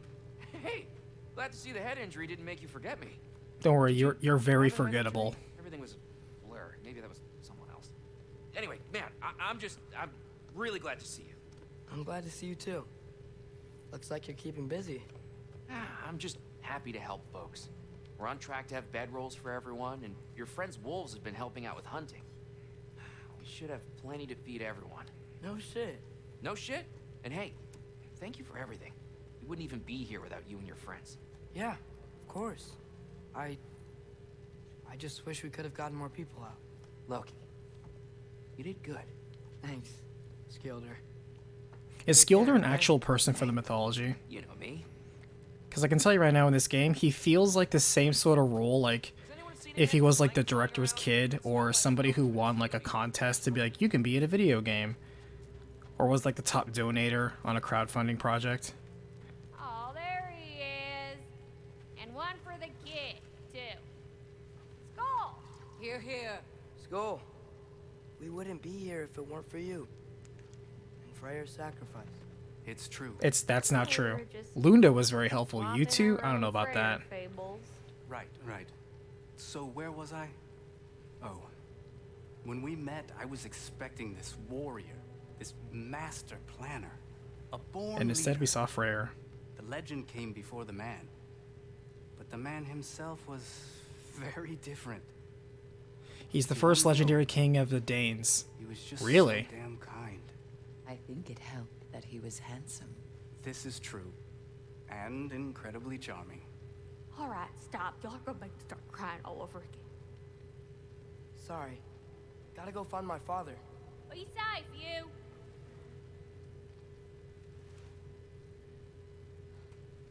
So, Y'all go okay. remember that time I'll keep I guess it's kind of like, oh, it's like young King Arthur. Like, you, the audience, are supposed to know he's a really important person. I'm pleased to see Freya, why are you sitting in the hallway by yourself? it was his choice. I couldn't take that from him. You could have, though. If anything, you, being his ex-wife, probably had the most right to kill your husband. Taken from me piece by piece. But there's comfort in the family I've chosen. Your mother was right, you know. What family? Your brother's gone? You grew into that bow. Your husband's gone? Your son's gone? You are a formidable warrior, but even more than that, you have a good heart. I'm glad she got over it, though. Nothing you've endured has changed that. Even if it was a bit abrupt. I'm so proud of the man you've become, Atreus. Thank you for everything. In my humble I opinion, should find my father. as I said before, if I were to rewrite this plot, the first third of this game would have been actually Atreus journeying with Freya, learning magic, you know, to become like a warrior slash mage, and also mending the relationship between herself and his father. Like, Atreus should have really worked up with that. You gave us quite a scare there. Glad to see you too, Mimir. Listen, Everybody's just waiting down this hallway to talk to I want to Atreus. thank you. Oh, what else did you expect from the smartest man alive? It's not just because you're smart. You listened to me, mentored me, and, well, you're basically another dad to me. What? No, I need you to hear it. I appreciate you so much. Huh. I love you too, little brother. See you, Mimir. It's good to see you about, Atreus. You too, Hildisvini. Good talk, Hildisvini.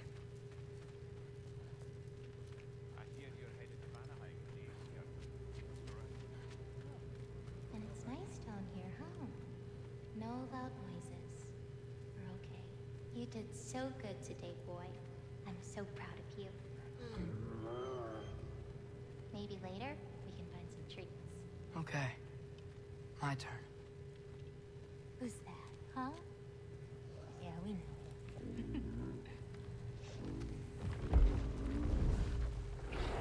Maybe one of these days I'll surprise you. Technically, he's my dog, just so we're cool. You're ready,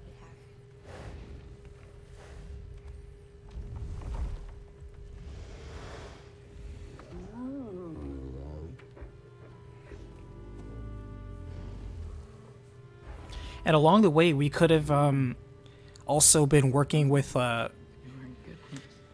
Fenrir, and thus building the bond with Fenrir would have added a lot more emotional weight to Fenrir dying in the very beginning.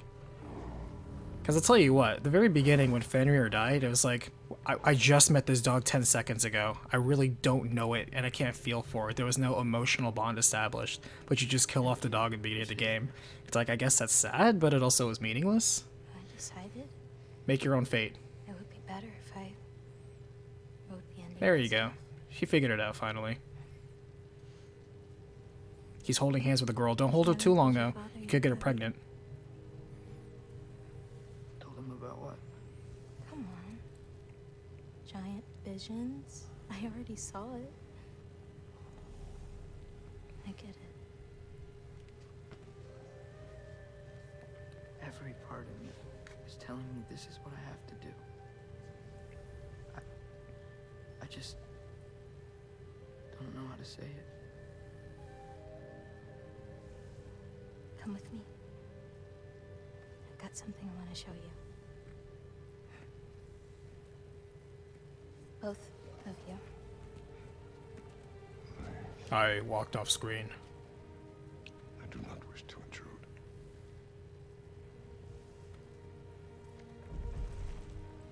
This is for you too.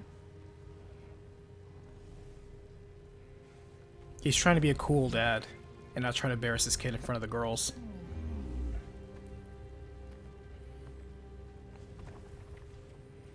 Kratos is surprisingly mindful. Atreus, I am glad you are well. I'm glad you are too.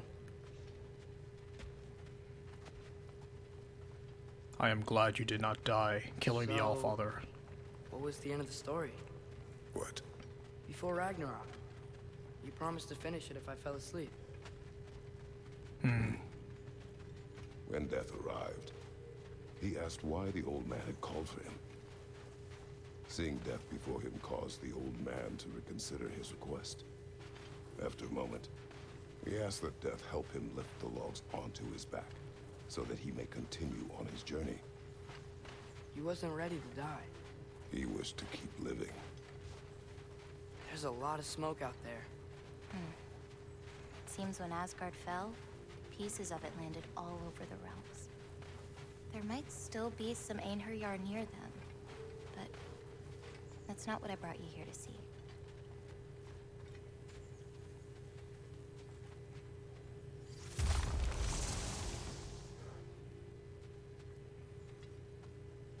Oh, is this gonna be a new fate? Did she draw this herself? Is this her debut as the giant mural drawer?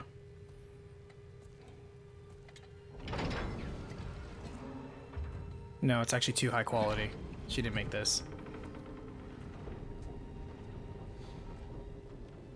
Well, actually, it is kind of rough, so it might have been her. Mother?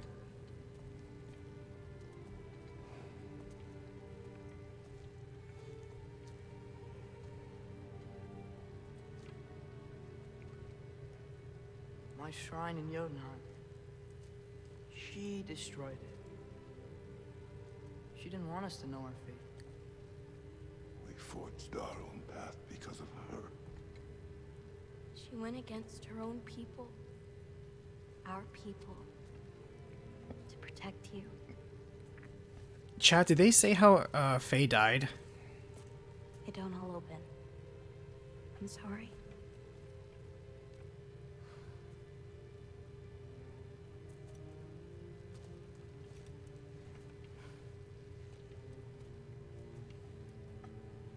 Father, I need to talk to you about something. There are other giants out there, and I've got to find them. They never do. I Natural think I know where to causes. look, but they're my responsibility. Because I know there was some books and some comics, and there was like a light novel, like Tales of Mimir or something like that, that were made after the game was made. And I wonder if in any of those tales, those side stories, they talk about Faye and It's hard to explain. how she died or something like that. Does it frighten you? It's kind of fairy tale-ish, where like one parent's just dead. That is why you must do it. They never specified? Yeah, okay. It is what it is. We survived today because of your choices. Who to trust? Who to call friend? I thought I was actually gonna hug him. Son, you are ready.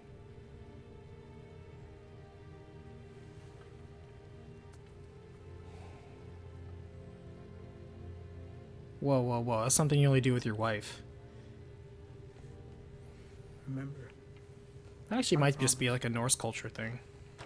Just like the touching of the heads and the handshake, I don't know. Loki will go. Atreus. Atreus remains.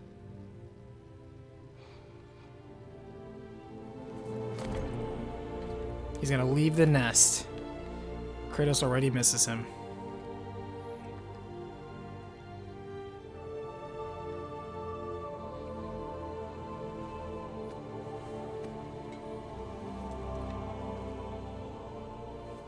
Did I ever tell you you're my favorite son? Take care of everyone. Slash only son. You had an elder sister, but she died. We won't talk about that though.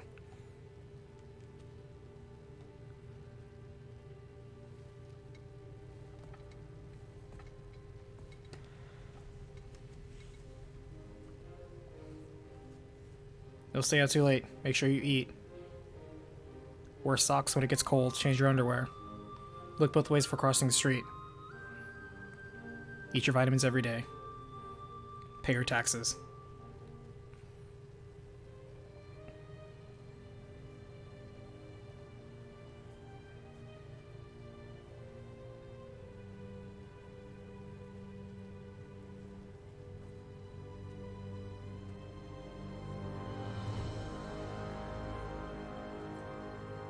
Captain Morgan pose.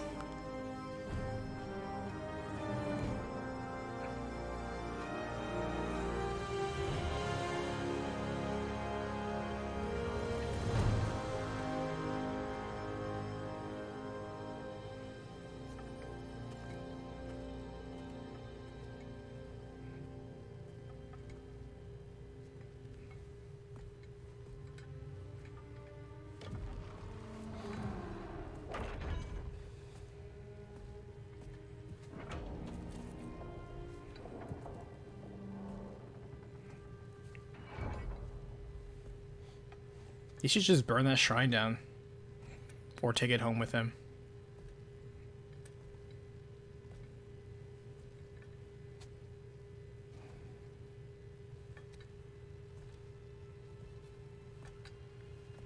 Oh, it's a double-sided one? Oh, interesting.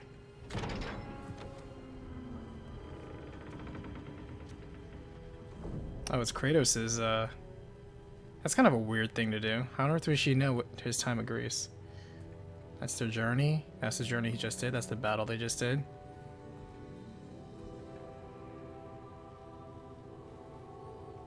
And they build a statue in his honor. But they don't give him his beard. Unless that beard is like what's there. I don't know, it's hard to tell. It's very rough. So people worship him and appreciate him.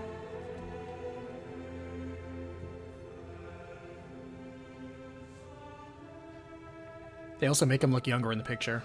He really appreciates it.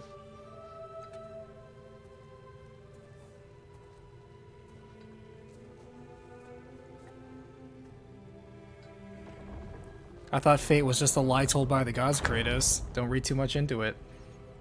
What did you see in there, brother?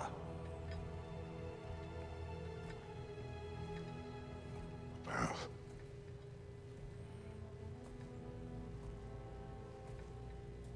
one I had never imagined. Kratos is the Allfather now? How do you figure? What makes him the Allfather? All I saw was the people worshipping him and making a statue in his honor.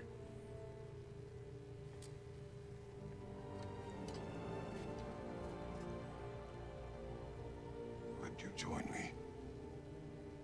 Aye. We'll see to it. Together.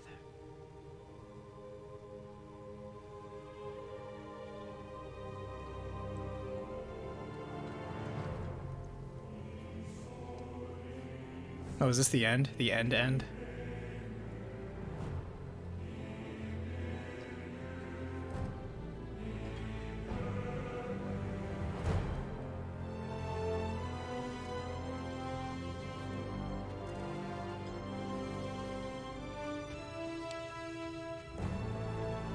It's meant to portray Kratos as a kind, benevolent leader to the people of the realm. Is it?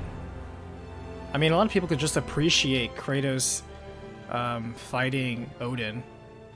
But technically speaking, Kratos never killed Odin.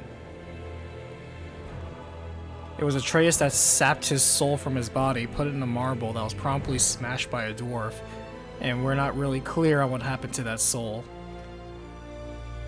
Since it's really unclear what happens to souls in this realm, all sorts of things happen. Sometimes you die for real, sometimes your soul can be brought back, sometimes your soul can be brought back partially.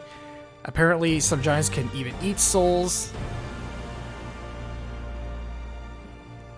Being dead is very fluid in this realm, is all I'm gonna say. Freya, we should probably talk about Gna. We don't need to talk about her. We just Find her and kill her. But Odin chose her as his new Valkyrie queen. A Vanir goddess, your friend. Gna pledged loyalty to Asgard long ago, and our friendship ended soon after. What happened? Wow, Kratos dumped his ex and went after her friend. Brutal. One she couldn't accept. That's Facebook complicated. Kratos, she hates me. She will be a problem for us. Better we find her than she finds Another one us. for the big boy himself. Skull! Skull. Thanks, Skull.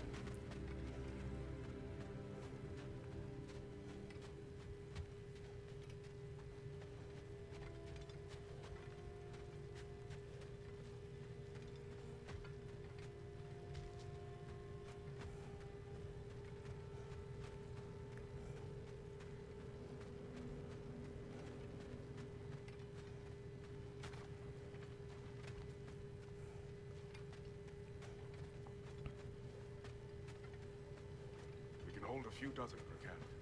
Families will stay together, obviously. Take care, Kratos. Thank you. I will take the girl with me. I appreciate Train that. her to be a strong We'll bring warrior. all the supplies we can, although it won't be much. Don't worry about it. Anyone who's able can head out for extra supplies. Aesir and Vanir. together. Actually, kind of think of it, neither Kratos nor Atreus. Well, I guess you know you got Heimdall, but I was gonna say like no gods died in this that were killed by them. I mean, like Kratos killed Heimdall, and that's pretty much it. General, Lady Freya, Mimir, my lady. Shield maidens. Blessed Thor, have you found the traitor Gná yet, dear Freya? Not yet. Soon. Go look for the real Tyr now. Oh, so the prophecy was true. Tyr is in fact being held somewhere else.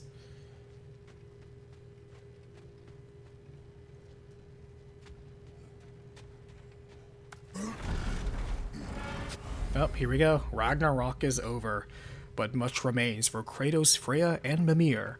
Explore the surviving realms to discover the remnants of Asgard.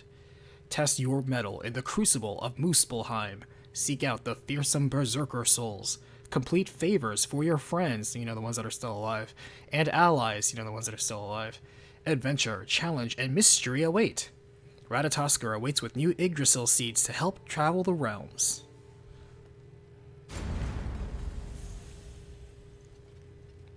Better give me a lot of experience for that. Where to first? I didn't get any experience from that? Okay, I was about to say. Business in the realms. Or investigate those pieces of Asgard. Either way, we're with you, brother.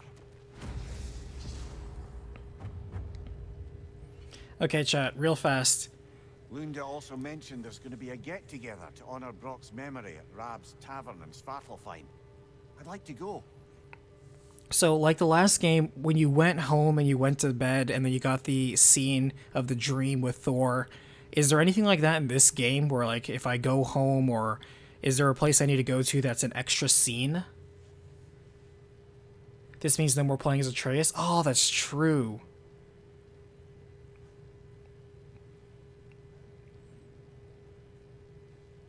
You still have Brock's funeral, Finding Tyr, and a bunch extra. So we're really not done, are we? Also, I didn't get a chance to talk through the credits because the credits were still rolling, so...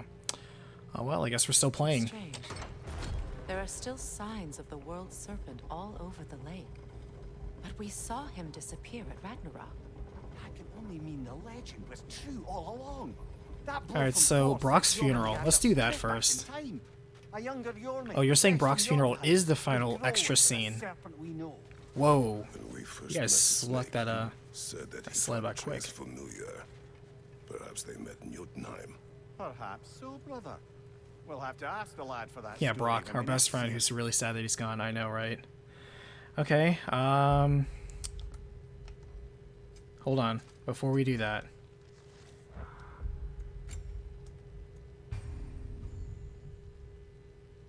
$26 hours.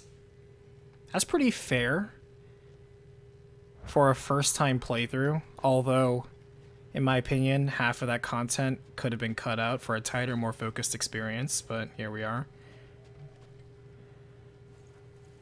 Okay. I guess it's good I didn't waste too much shit upgrading Atreus then. I haven't done any of the side quests, so I don't know where to... Oh, that's right, they're called favors.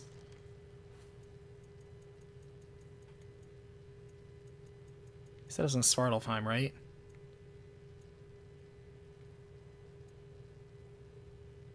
Or Last Remnants of Asgard.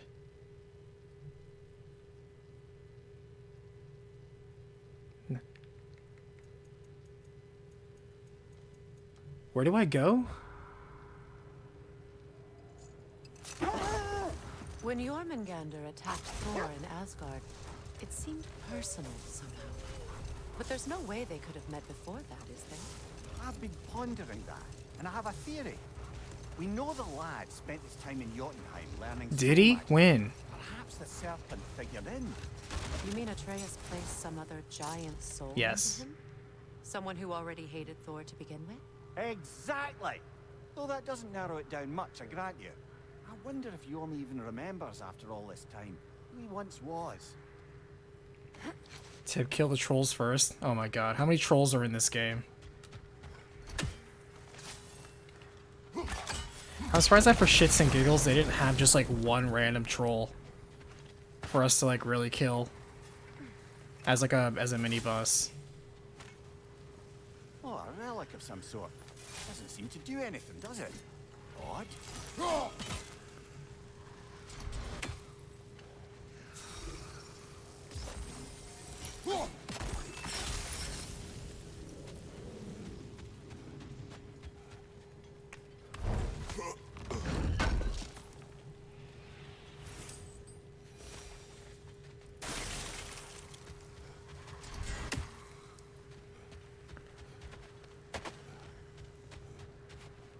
Alright, I want to see the Brock's funeral thing.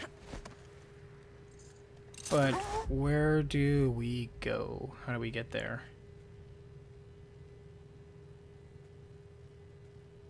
At least they tell you where all the Berserker gravestones are. That's kind of convenient. Or they're just the ones that I've seen.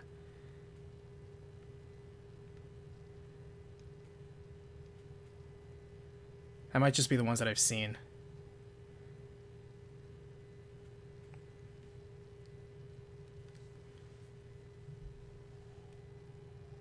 The trolls get you what you want, the best armor in the game. But do I really need that? I mean, as we clearly have seen, I went through this entire game not doing any side quests, and honestly, I managed just fine. With the exception of Heimdall Part 1, which was kind of like a little bit of a gimmick. I pretty much beat all the bosses in this game, either first or second try once I learned. Again, playing on normal mode, and not upgrading anything except what I already had. I didn't go out of my way for anything. So all things considered, I can at least say the game is pretty balanced, even though it is very heavy on the dodge and block game, and enemies hit you very hard. It really does feel kind of Souls-like in inspiration. You really don't have a power fantasy in this game, which I kind of feel is a bit of a bummer. I feel the power fantasy is part of the God of War experience, and they really didn't deliver that with the battle here. You're literally kind of fighting for your life every single moment. And I suppose you could just say, oh, well, if you literally upgrade absolutely everything and also turn down the difficulty, then yeah, you'll be just hacking through everything. But, you know, that's not really the balanced experience. I wanted the balanced experience. The Lady of the Forge really brought back some memories. Talk to Lunda first. Do I have to go back to where we just were? I didn't see a prompt to talk to her.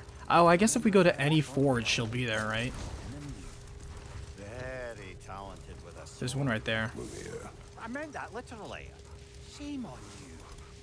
She made the best swords in all the Isles and had big dreams about what she'd do with them one day. Oh yeah, there's a little side quest. What is wrong? No, nothing. It's just, don't know if you've heard, but we're gonna say goodbye to Brock in Svartalfheim. A funeral? No, we're just gonna say goodbye. We're meeting at Rab's Tavern in Nethervalir. We will be there. Okay, there we go. Let's rock and roll. Oh.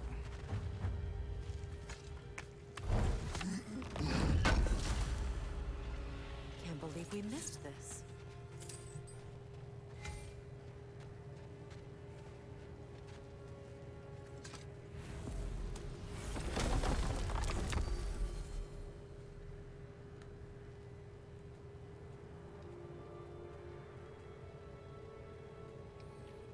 This game promised that I could visit all 9 realms, and clearly there are 2 realms here I cannot access. This is false advertising.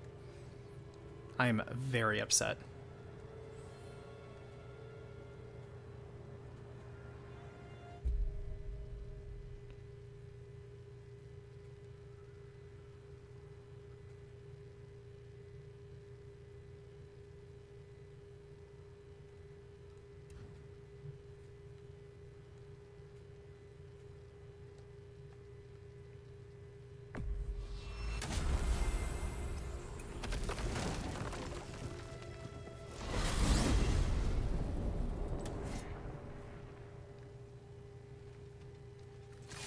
It'd be funny if you're like, who are we at the funeral for? Brock. Who is Brock? The dwarf we've been with. And then it's like, what do you mean? There's only ever been Sindri. And then it starts playing the creepy music. Like X-Files music. Because it turns out nobody actually saw Brock. Brock was just a figment of the imagination. I came by and took out an Einherjar patrol. Area should be clear. Can't speak for the rest of town.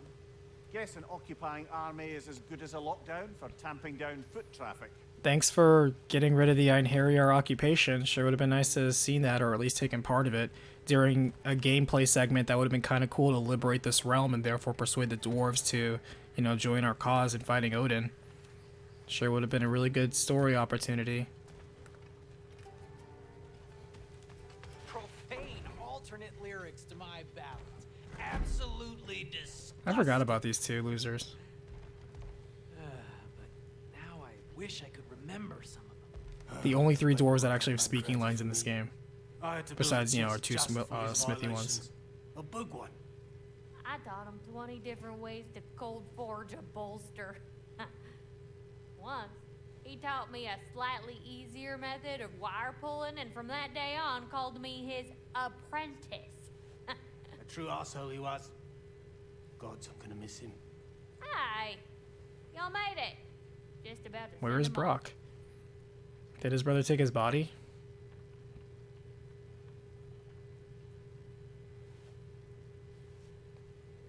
Oh, I was standing next to it the entire time. Sorry, I didn't notice it. He was just so forgettable, I forgot he was behind me.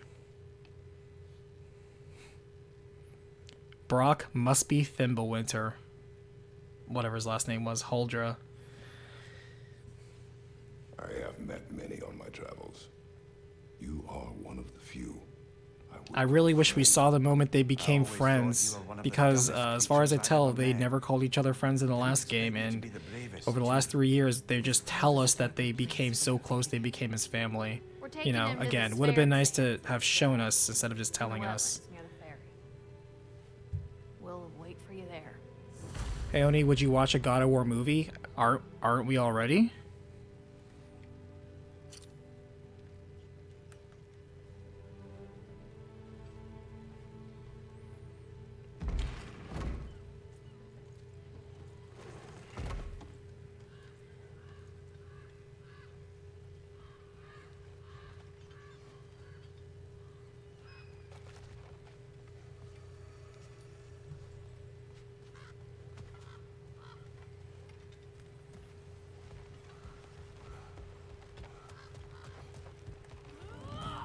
I thought you said you cleared out the occupation. You missed a few.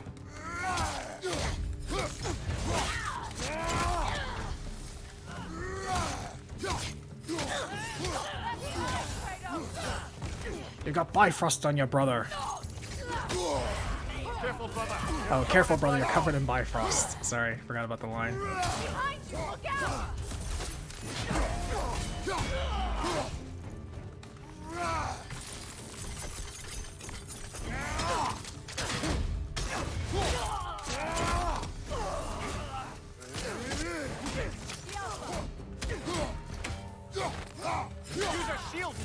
You're covered in Bifrost, brother.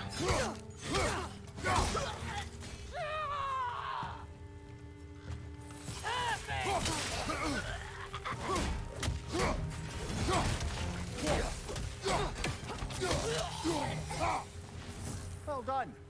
Though I don't suppose more violence in the streets will convince the citizenry that it's safe to emerge. Marriage.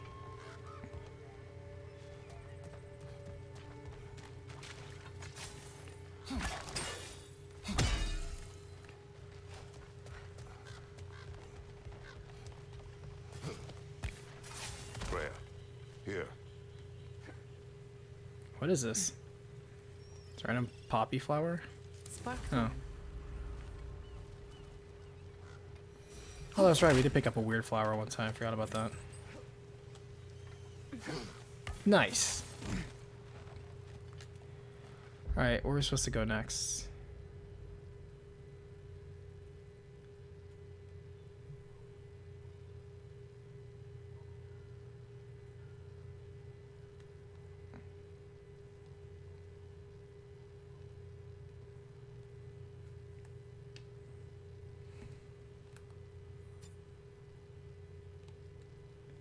I can't tell which is the favor I'm tracking. Because, like, the one I'm tracking is 1,000 meters away, but I want to know, like, where... Can I just, like, fast travel somewhere closer? Can I take a boat?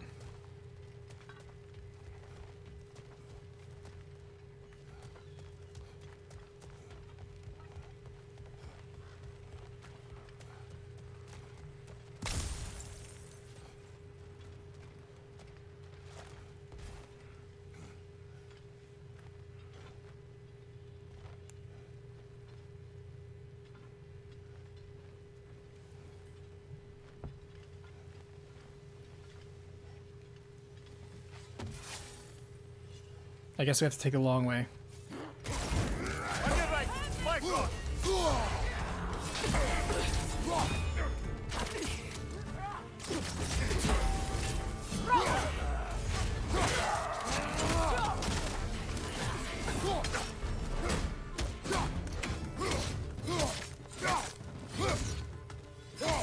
Behind you! Incoming!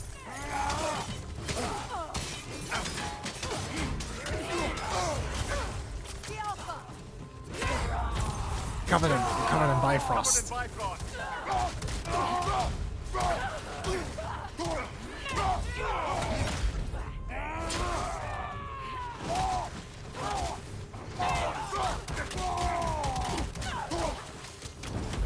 Use a shield strike!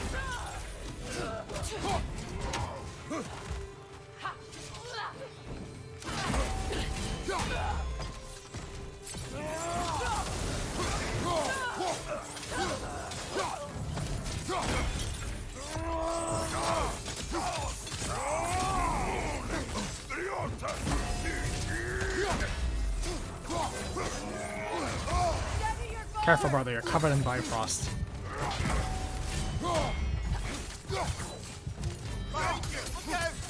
Damn it.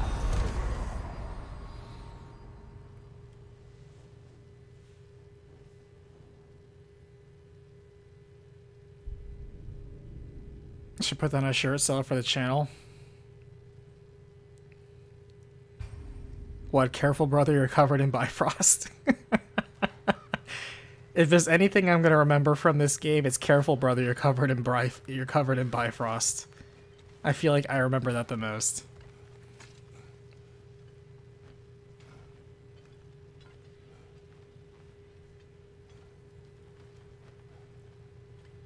Careful, brother, you're covered in Bifrost. Alright, let's try this once more time. Oh, that guy's warps.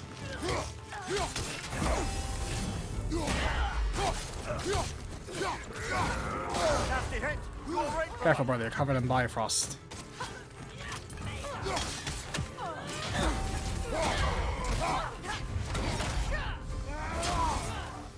Behind you, watch out!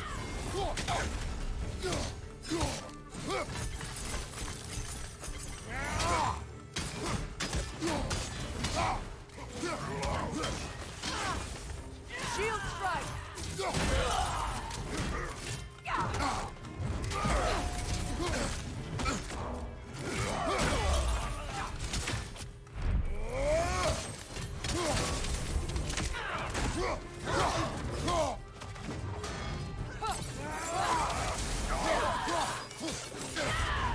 You're covered in Bifrost.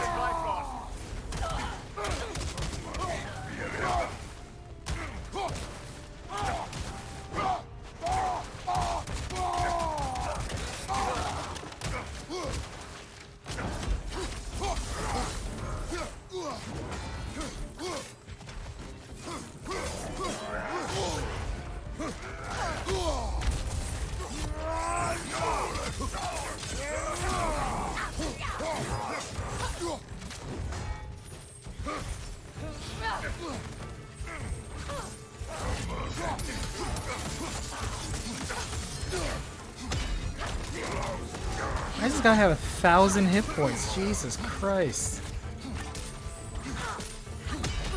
And also, why is his stun meter full, and yet he doesn't fill? Is there like a secret to beating those guys I'm not aware of? Oh, and here we are, Captain.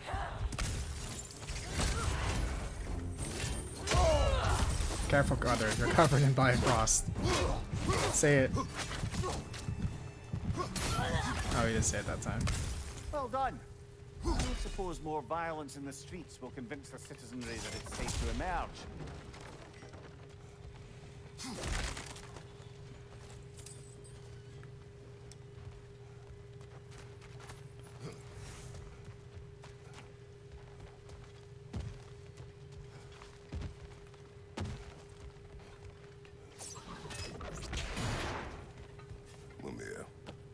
Step 1, get covered in Bifrost. Step 2, watch out, because you're covered in Bifrost.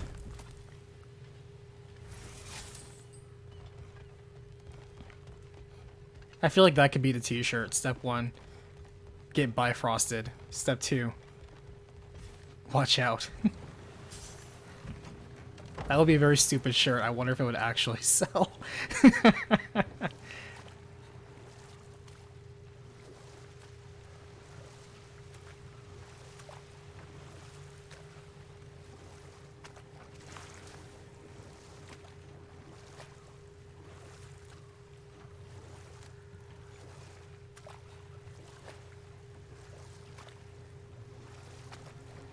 If you still need to find the favorites under the name of Viking Funeral, I believe that's what we're tracking. That's what the tracking up top is, I believe. I'm pretty positive we're tracking it.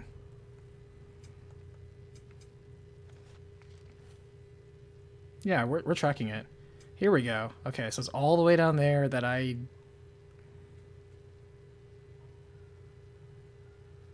Oh, so there is a portal over there.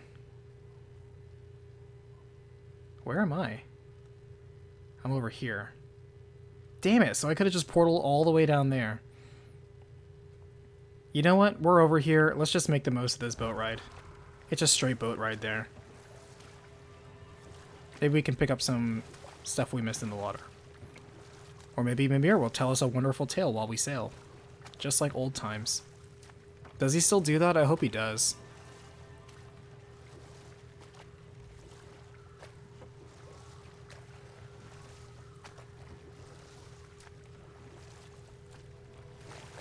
He does? Nice.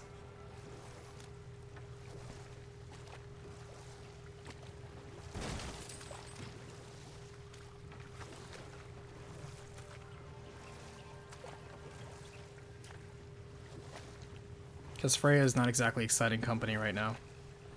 Okay, well I guess since we're just chilling in a boat now. Personally, the entire Asgard Ragnarok scene, that was weak. That was weak and unremarkable. The Thor fight, that was so underwhelming. At first I thought because they said maybe we could talk this out, I thought it was supposed to be a thing where maybe we do talk it out and that's the whole thing, is that you win by not fighting. No, it turns out we just fight him as normal.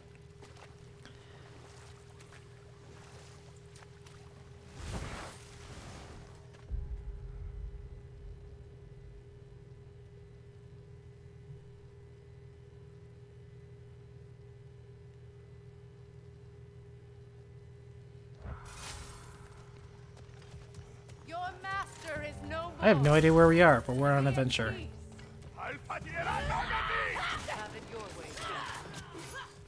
Level 7? Okay, we need to get out of here. Yeah, we're gonna die. Never mind, we're going back and taking the portal. We can't survive this. This is level 7 land. We're completely out of our ken here. Yeah, this is level 7 land. We're getting out.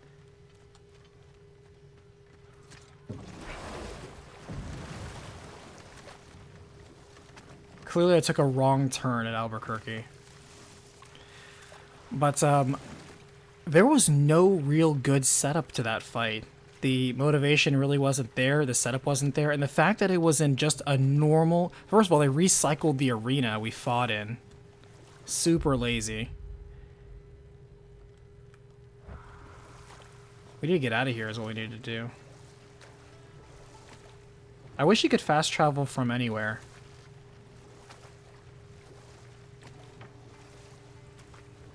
Like this shows this whole big ass area.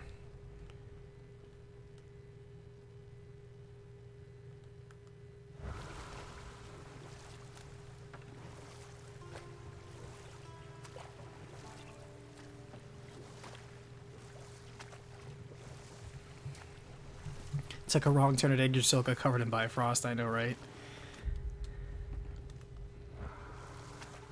I guess we gotta do the Walk of Shame and go all the way back, because there's not really fast travel here. But I suppose I will talk in place of them. That Thor fight was very underwhelming. Both its introduction and its conclusion. They really could have built it up a lot better. I also, once again, feel that it would have been a lot more impactful if Atreus was the one who fought Thor. Again, after a bit of character development between the two, would have been a little more impactful. Especially since it wasn't going to be us killing him anyway, since we didn't. It really didn't matter because, you know, Odin killed him for some reason. I don't really understand the reason why Odin would lose his cool and kill Thor. It's not like Thor would have retaliated and killed Odin. Because, yes, he was making a choice for himself, but his choice didn't involve, like, I'm going to revolt against my father. He could have just chosen not to fight. That also would have been fine.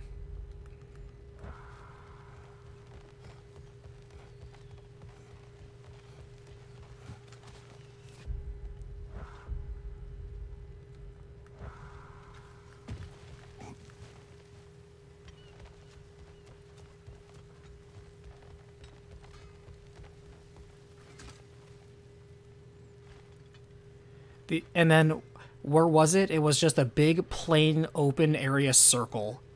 Just any old arena that we've been fighting in already. Very boring.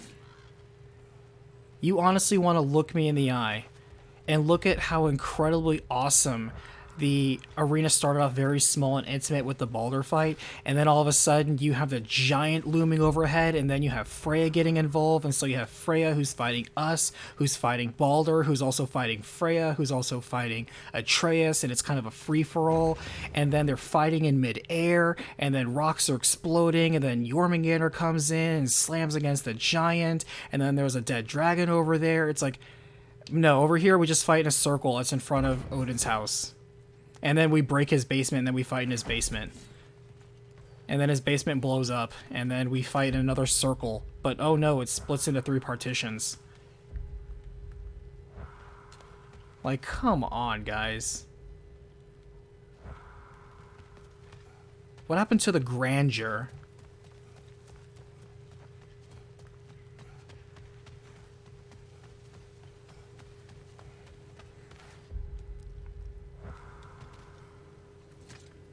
And let's not even begin on how underwhelming the Battle of Asgard was. It really seemed like they were trying to pull an Avengers Endgame.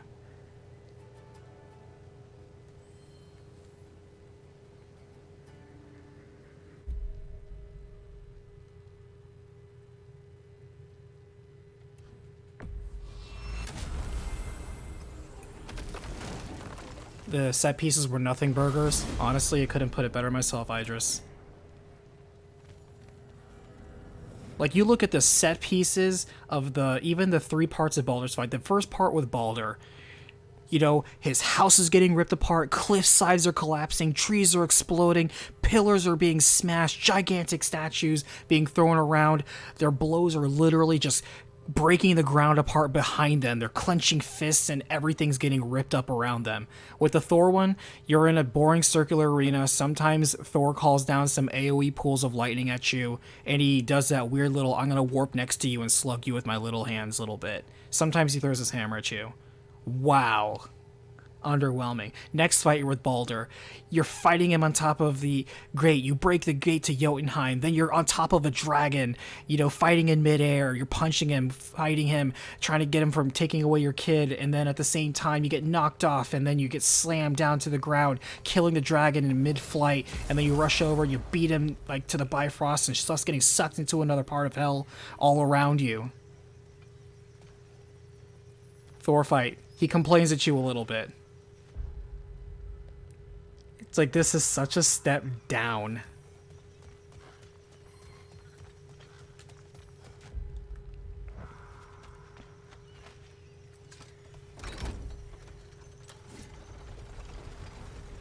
Damn it. What is wrong? I should have changed. Sewn some mourning garb. We're not dressed properly.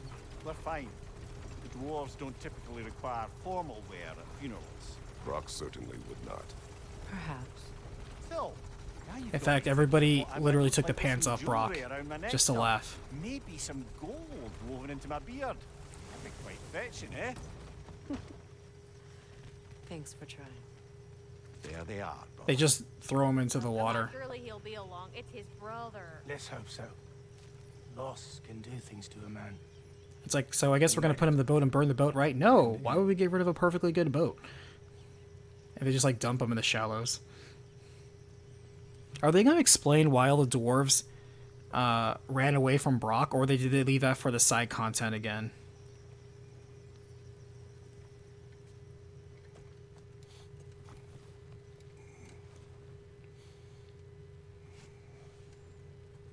Why isn't Sindri here? For his own brother. He should be the one carrying his body. Why am I doing this? Or actually, Sindri could be here. He could just be invisible. But the other dwarves would probably see that, so...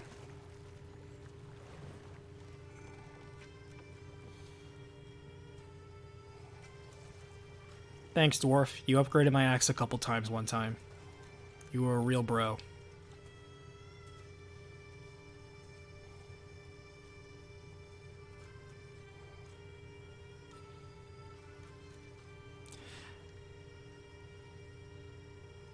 Oh, there he is.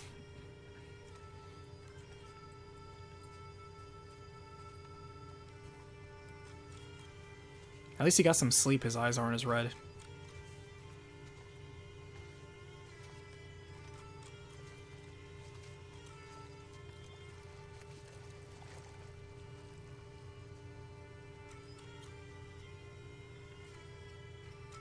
I wish we had friends that knew how to raise people back from the dead.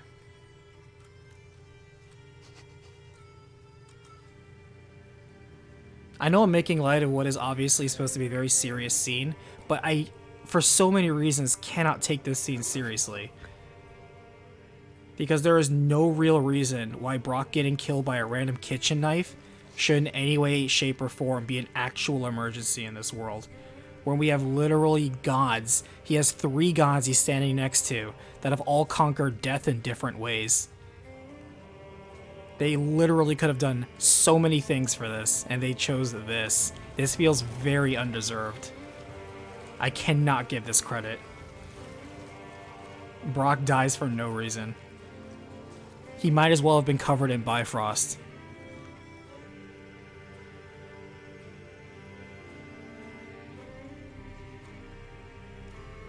They explained it during the story. Well, they mentioned it during the story, and they kind of suggested where like the dwarves knew that Brock was dead and something was very wrong. I'll have to rewatch the footage. It's possible I did just miss it and talk over it.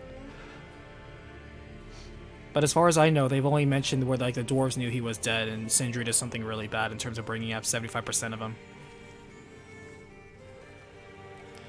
It ends up feeling rushed compared to 2018. Oh, without a doubt. Like, if any of you have seen or just watched even the pacing of 2018, other than talking about the Valkyries, I don't mention any other side content in the recap. And you can see just the main story alone, how complete, how well thought out, well paced, and nuanced and layered the story was with its recurring themes, the character developments, the dynamics between them. And then we have Ragnarok, that is almost as a step down in so much of it. Like I said, Cory Balrog not writing or directing this, you really feel it. And it's not that it's bad per se. Call him out on it. Call him out on it. Say you could have saved him. Call him out on it.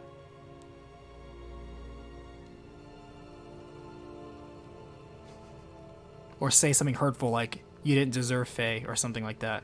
Oh, no, he's choosing to be better.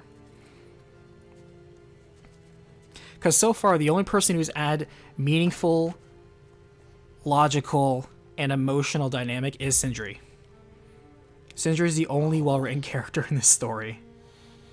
They botched with Kratos, they botched with even Mimir. Mimir's written differently, and I don't like it. It's a step down. The more you take away.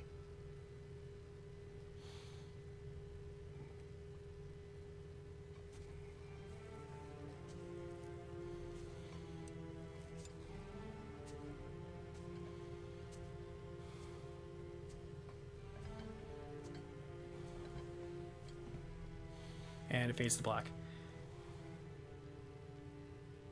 Oh, that's the real credits. Okay, here we go. That was the end credits. Okay. Eric Williams, I don't think you did a better job. Corey Barlog, you should have stepped in more than just creative input, man. Just saying.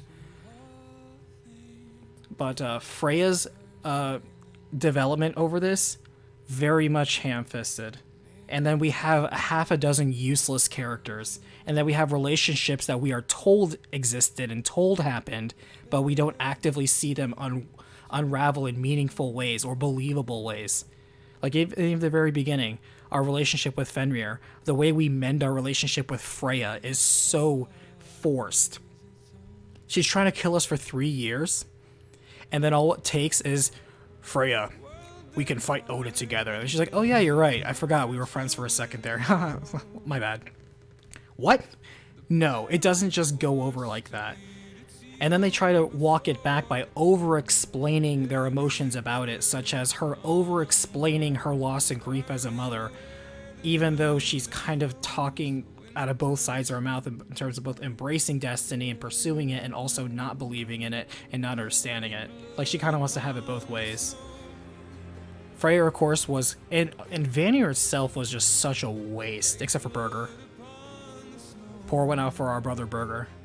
He was covered in Bifrost. Sif becoming an ally so quickly. I agree.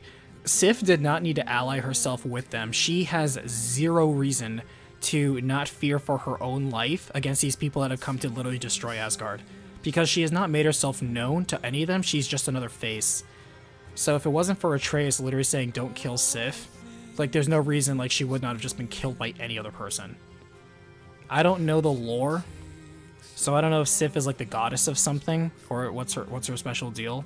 But she was just a nagging, overprotective mother in this game. That's how they portrayed her.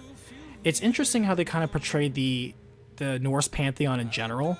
There's not really a sense of self-importance, kind of like how they did with the Greek pantheon, where a lot of people kind of stuck to their roles, their powers, their lane, and when it became a point of conflict is when Kratos would like when it clashed is when basically he needed something or they stepped in his way. Because there were many times in the older God of Wars where Kratos just flat out said, we don't have to fight, I just need this. And they're like, no, we're gonna fight. And he's like, all right, we're doing this. And in this one, the Norse... This is just me personally. I've never been ever super impressed. I don't know Norse mythology that well. It's only because I never found it super impressive or interesting like other mythologies. Not as visually interesting. It's kind of like, no offense, like Christianity, where that mythos, no offense, like I said, but it's very plain, very down to earth. It's about a bunch of people, normal people, and then people that have like special abilities, but they're kind of just normal people. It's not as grandiose or as purpose driven as like, say, Egyptian or Buddhism, Shintoism, Hinduism, things like that, where you have a much more elaborate pantheon that's both more visually and conceptually interesting.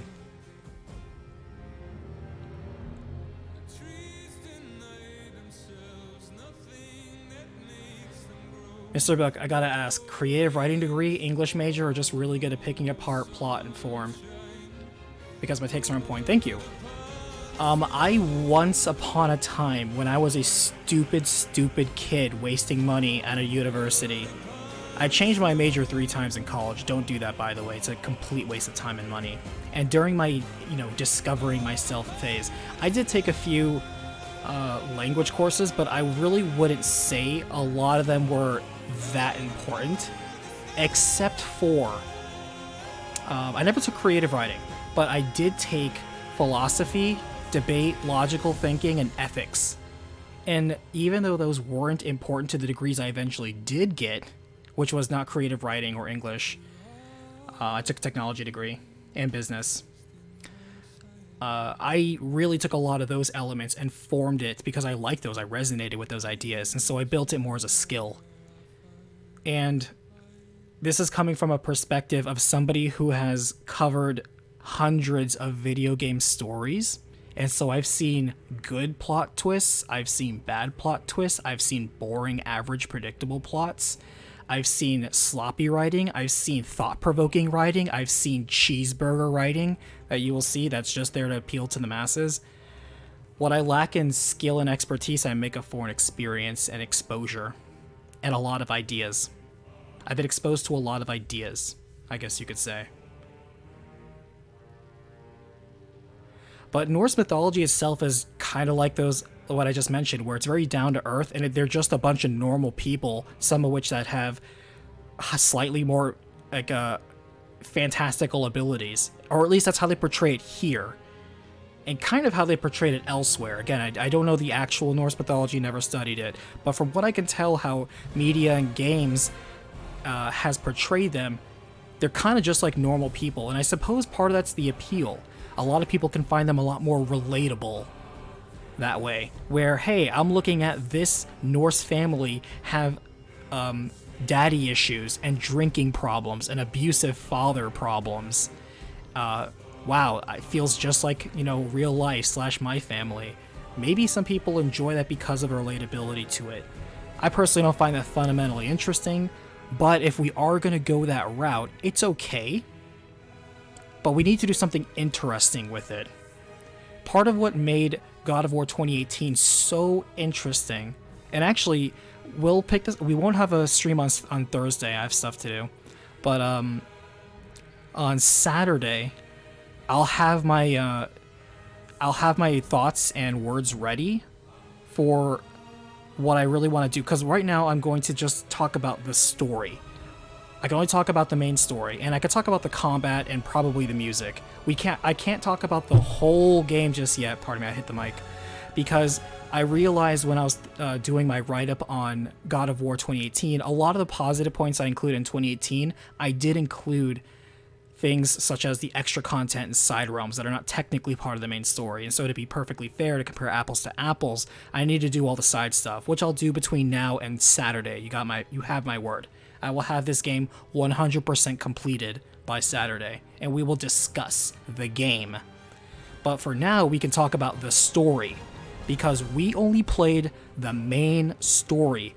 Any side optional content is not entitled to be discussed here, because if it was important enough, if it was relevant enough, it would have been on the main story path, because this is a story that is very linear and railroaded, and that's okay, because when you have a railroaded linear story, you are supposed to have a exceedingly large amount of focus, where everybody is on the same page at every step of the way. If there are missteps, it's because you put them there. If there's critical information missing, it's because you put it there. Because you wanted people on this singular track. And so that's simply what we have to go with. And, again, apples to apples, 2018's main track was excellent for many reasons. I'm going to do something I haven't done yet. What I'm going to do is, when we start on the Saturday watch-along, that's what Saturday's going to be. It's going to be a God of War watch-along. I'm going to play my deep cut for God of War 2018, which, if you never heard of a deep cut is the behind the scenes / review / personal thoughts video, sometimes rant, that I post after every single RECAPitation episode. Anybody who is a YouTube member or Patreon member has access to that. I never made them public, but I'm going to make an exception this time, because I think in order to proceed a review on Ragnarok, we have to consider comparing it to its part 1, which is 2018.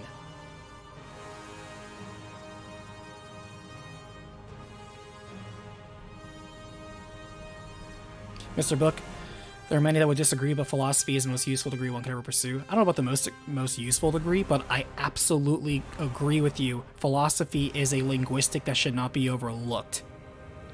Because I personally heavily agree with you that philosophy, the freedom to think, the freedom to simply explore ideas, the ideas to simply scrutinize, the ability to think differently, to challenge, like to expand our way of thinking is so critical.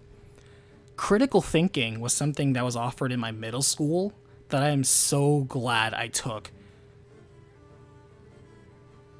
I love any of the courses that make you think differently. And by the way, I'm going to shout out 3 people over the course of his playthrough. By the way, thank you so much for being a member. What that means is you're going to get early access to that Ragnarok not Ragnarok, I keep saying it, 2018 deep cut video when it comes out, so you'll know exactly what I'm going to say. You're going to hear a lot of points, so forgive me. A lot of it's going to sound on repeat. Thank you so much. But before I forget, 3 shoutouts during the course of this. Number 1, I want to thank, you may not be listening, or if you are, you may be listening to us on the re-uploads, because you've definitely been commenting throughout it, and that's Cecil, or Cecil, I don't know how you prefer to say it. Thank you very much for keeping me honest. There have been many times you posted corrections and you have been correct. Thank you for keeping on track of it. If I enjoy where if I make a mistake, an actual factual mistake, please correct me. I don't want to go off on a tangent that's completely wrong or misunderstood. Absolutely correct me. Thank you. Another is Elk Nola. Elk Nola, I don't think you were here during this finale, but if you do catch up, thank you very much for being very positive throughout the entirety of this playthrough. You're a person who disagreed with many of my points and perspectives, very much in favor of this game, but you stood your ground, you disagreed respectfully, and you never made it personal. You would be like, hey, we agree to disagree. I like this, you didn't, and that's fine. Like, we're just talking about the game. It doesn't change the opinions of each other, and I really respect that. I really value people who are emotionally mature and secure enough to disagree with people while still understanding them and doing so respectfully, because we don't have to agree and we can still get along. It's just a video game. It's not that deep. And the third one is Will. Shout out to Will. Will has also respectfully disagreed in many cases and corrected me as well, and I appreciate the opportunities to do that at times.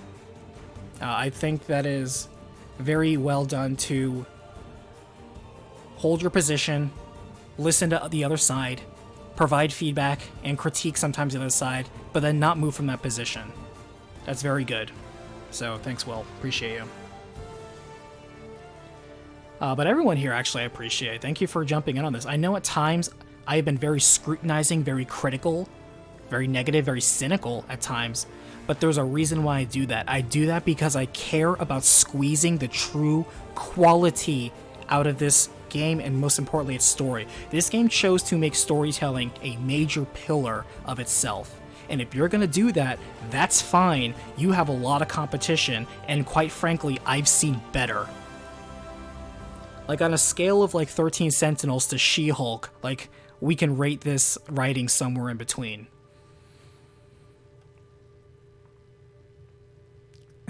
Oni, calm down, so much rage. Sorry, I'm covered in Bifrost. I had to watch out.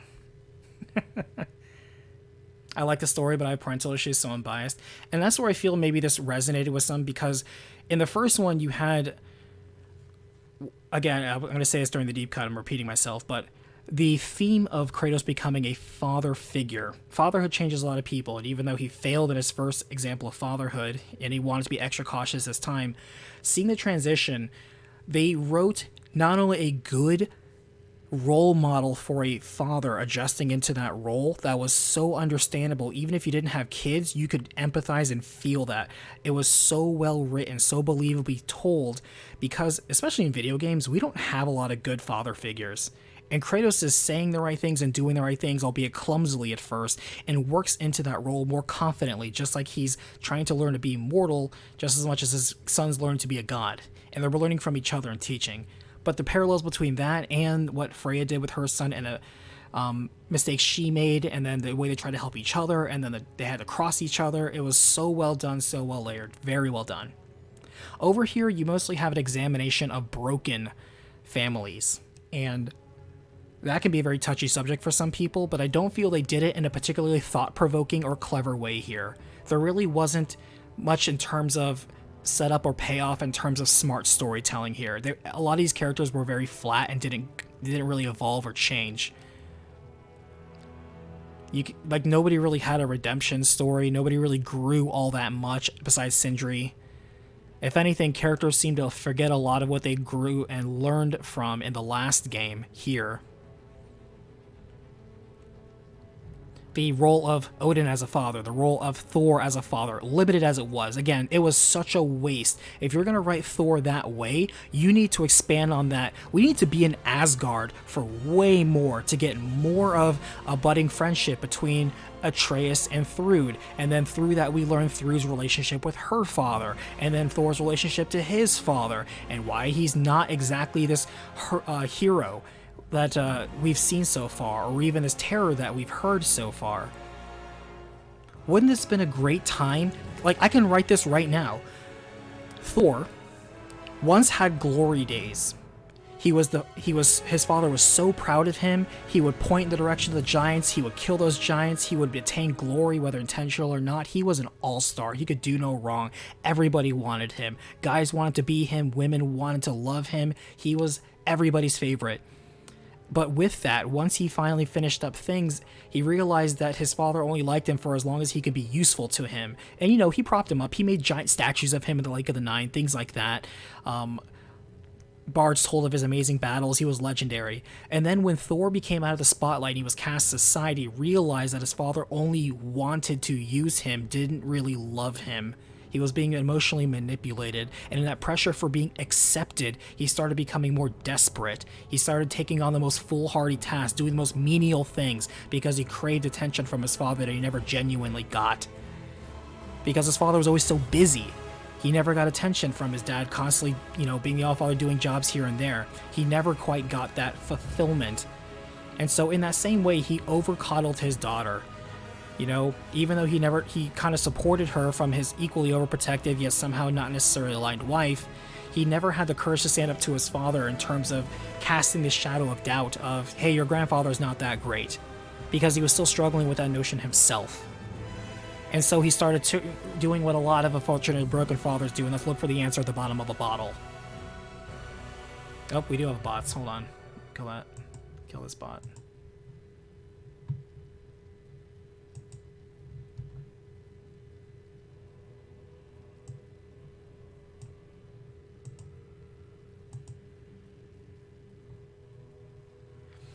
And so, where was I? That's right. So Thor gets drunk. Thor loses, he gets out of shape. Because he looked like really strong and strapping in that statue, and the monuments and the pictures of him. And he just kind of let himself go because he didn't feel important. He lost his confidence. He never believed in himself because he was all built on a lie. And so it became a mental poison to him. He would get drunk, he would beat his sons, who, by the way, both of his sons also had daddy issues, and they kept doing reckless things to try to, they were trying to live out of their father's shadow, but even when his father's shadow was no longer being cast on them, they were just so desperate for attention, love, and all that stuff, because Thor never had a genuine loving father relationship, so he never taught that to his kids. He couldn't even figure out how to make it work. So he ended up becoming just a broken father who had sons that died that admittedly were pretty useless and stupid and nobody liked him. He was physically violent when he got upset, not particularly useful. He hangs out with zombies. How useful can that be? His wife is kind of a nag, and even though she wants the best for her husband and, trying to be supportive and also wants the best for her daughter, it's not working out. We have a broken family situation. We could have examined all of that. That would have been a much more interesting usage of Thor if we're going to go with that sort of setting here. I just made that up on the spot. And I think that would have been a lot more interesting. And Loki can be learning all of this, and he can be and just like related, it's like, hey, I also am a half giant, half god who also has a father that is a god that also has accomplished so many things that I also struggle to gain love from. And even if he may try, and even if he failed, at least they could kind of have somewhat of an understanding, even if they don't agree. It's not going to fix things. He's not going to become a change, become better father, but it would add more weight to the very end when he finally talks to Kratos, this father that Atreus built up and built a relationship towards and found a way to fix things, and he could find hope, and he could try to reach out to his father in his last minute of trying to be himself. And even though he dies on his feet in an admittedly very stupid way, then I don't know, it would have been a lot more emotionally weightful. It's like you try so hard, you got so far, but in the end it didn't even matter. That kind of thing would have had so much more weight to it, so much more impact, so much more theming and parallelism to this. And the same thing with the broken household. You can have Freya, who lost her son, lost her husband, and I would have killed off Freya personally. Lost her brother, and given Ingrid to Atreus. That to me was top 10 anime betrayals. Losing Ingrid, that was the real loss right there.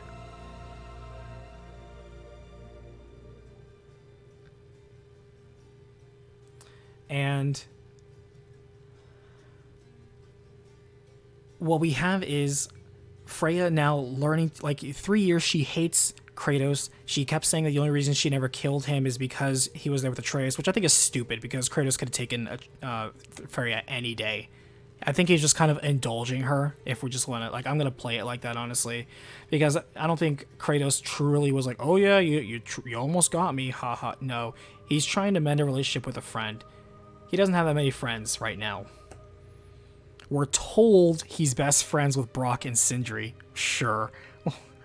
Again, they told us that. They didn't show us. We didn't engage with it. It's only a video game. You know, the whole point is to have player agency. But, Loki / Atreus, he has it. I've said this so many times. He's trying to discover this journey of who he really is. What's his meaning of Loki? What is his destiny? How come his mother's visions were so correct? By the way, I don't know. The one decent conversation they had was between Kratos and Atreus when he did finally reveal, hey, I thought you were gonna die. And Kratos like, don't worry about it, fam. And then he's like, okay, I guess I won't, and that's it. It's such a forgettable conversation. Kratos should have been there, like I said, training Atreus. That should have been the tutorial mission. And then Atreus goes out and meets with Freya, when at first she doesn't like him. She still begrudges him for being, not directly, but still indirectly, the cause of her son's death. But she never truly hated Atreus.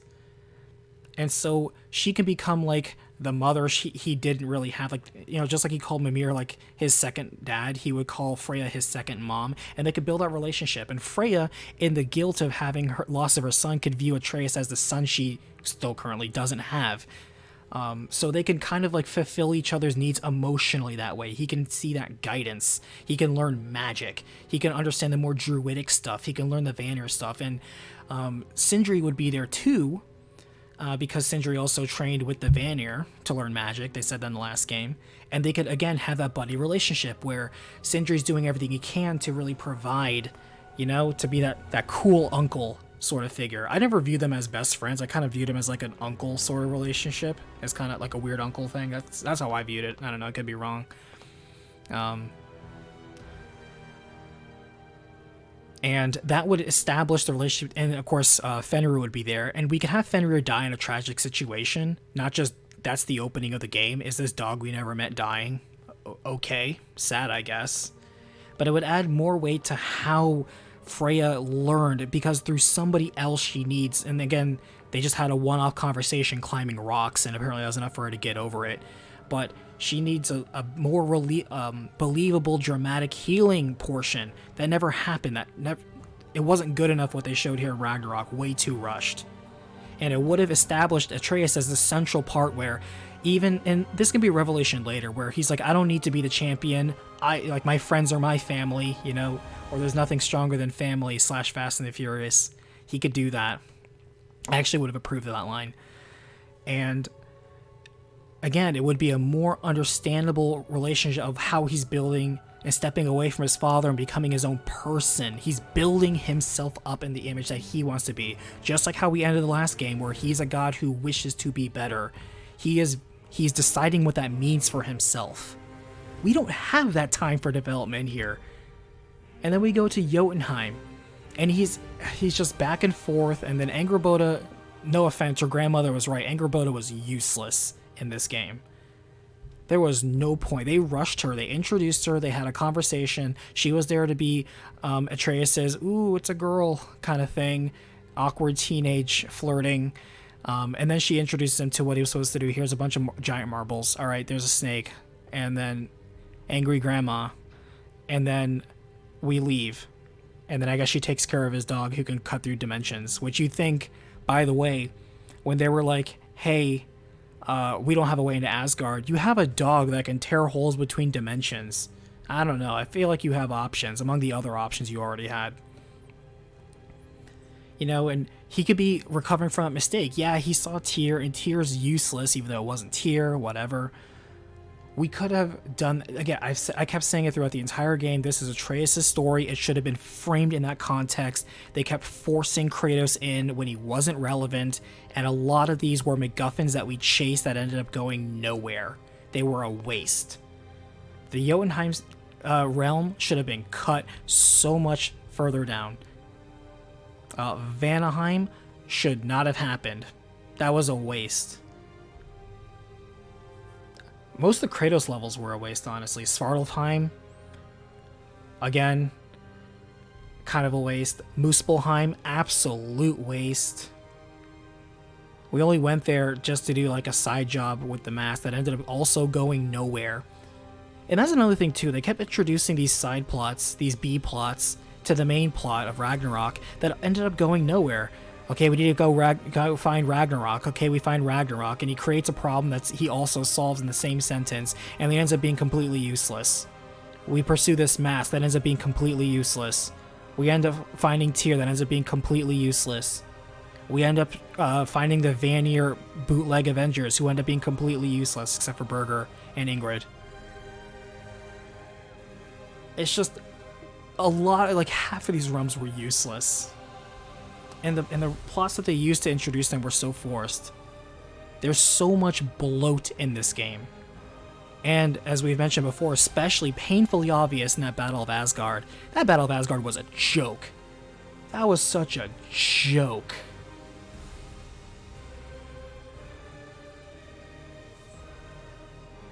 Never really found Tyr though. I mean, you told me that Tyr is somewhere else for real, so... You know, apparently wasn't that it? Oh, Daniel Craig was a programmer? Dude, James Bond was a programmer here. I didn't know Daniel Craig was so talented. I'm impressed.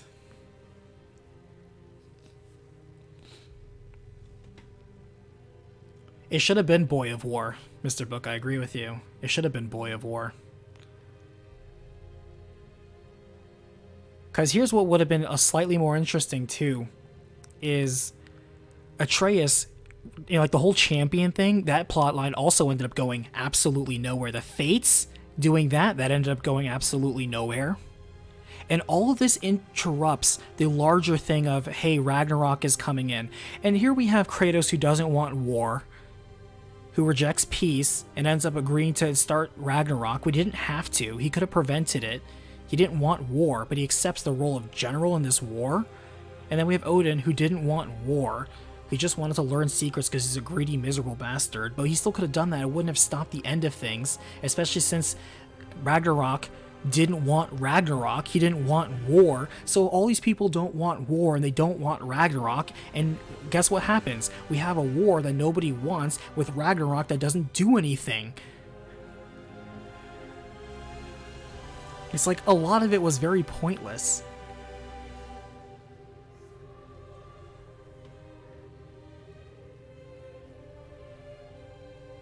And it's so funny that for as long as this game was with all this bloat, you swear they had nothing to write about, when that's not true.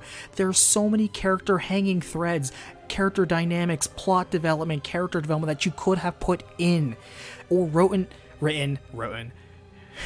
written much better set pieces. Was there any good boss fights in this game? I almost want to say,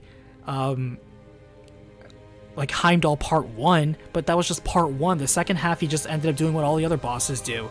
He charges at you. Sometimes you dodge, sometimes you shield slam, and you spam runic attacks and light attacks. I did the same thing the entire game. Heimdall was a halfway decent fight.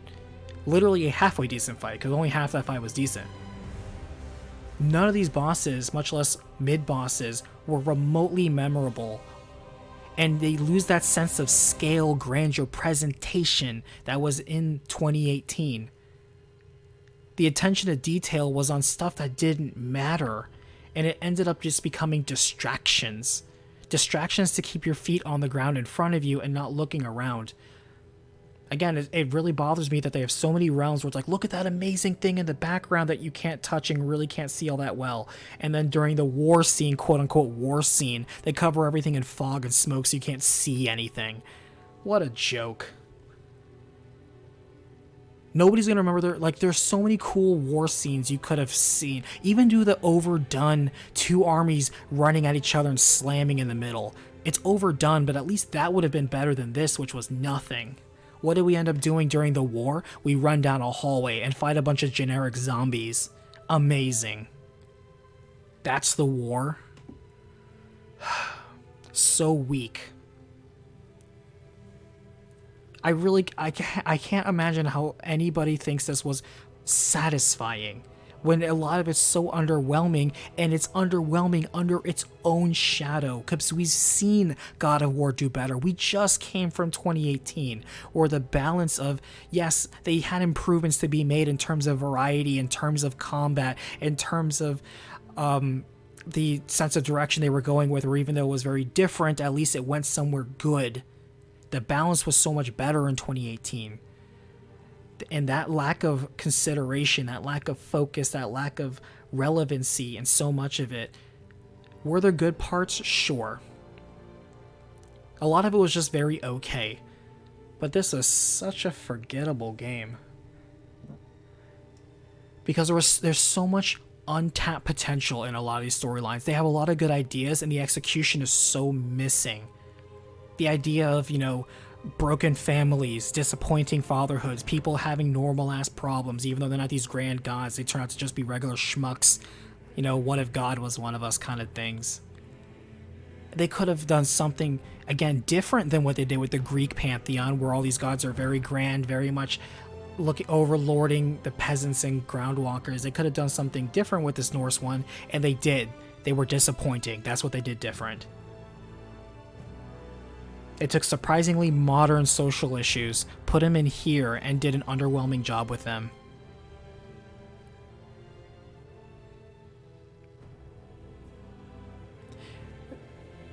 And then, I don't know why they even called it God of War Ragnarok, because Ragnarok doesn't even happen. He's not the true Ragnarok. They even say it's like, oh, he's incomplete, that's why he's a piece of shit and useless. Wow, amazing. I'm sorry, why was this a good idea again?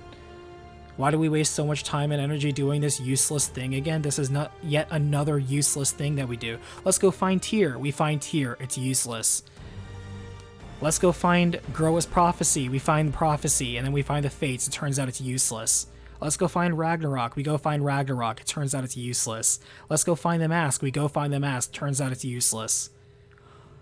What? Stop me if I'm telling lies. Tell me if I'm telling lies. Is that not the plot we just played?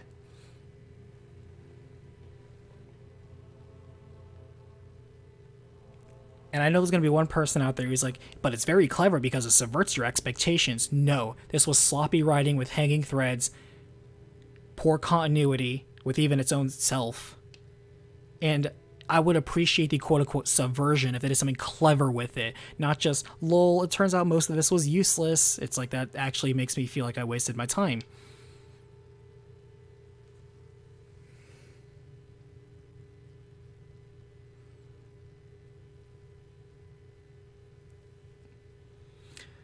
So, what can I comment on this game so far? I can't comment on the entirety of the game until I finish all the side stuff, which we'll talk on Saturday. You'll get my final thoughts. But for this first part, the story is not good, for the reasons I just explained for the last 30 minutes.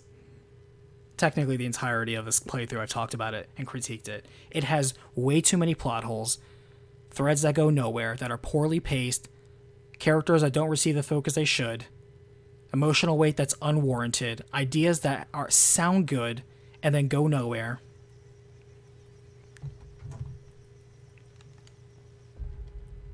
Save an extra one right there. Go back here. And Atreus showed more potential. Sindri was the most interesting character besides the, Ingrid and probably Berger. And, yeah, it was a step back. This was a below-average story.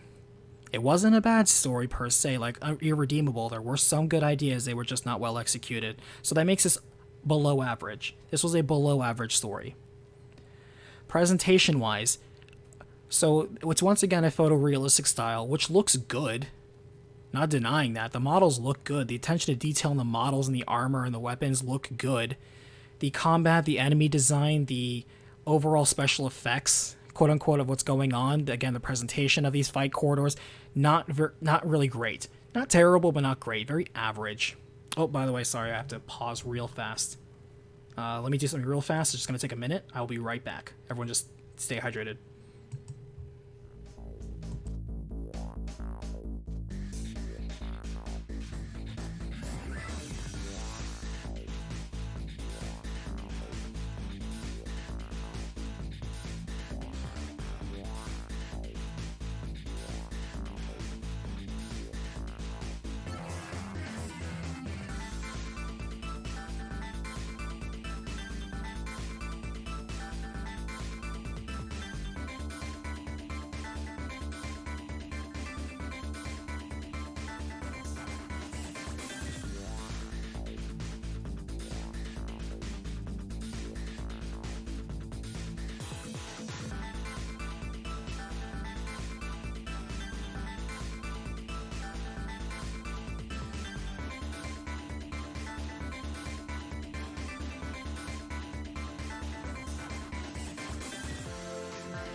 Okay, I'm back.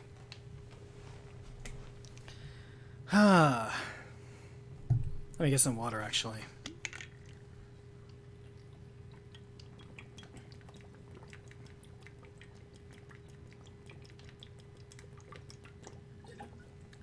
Feels good.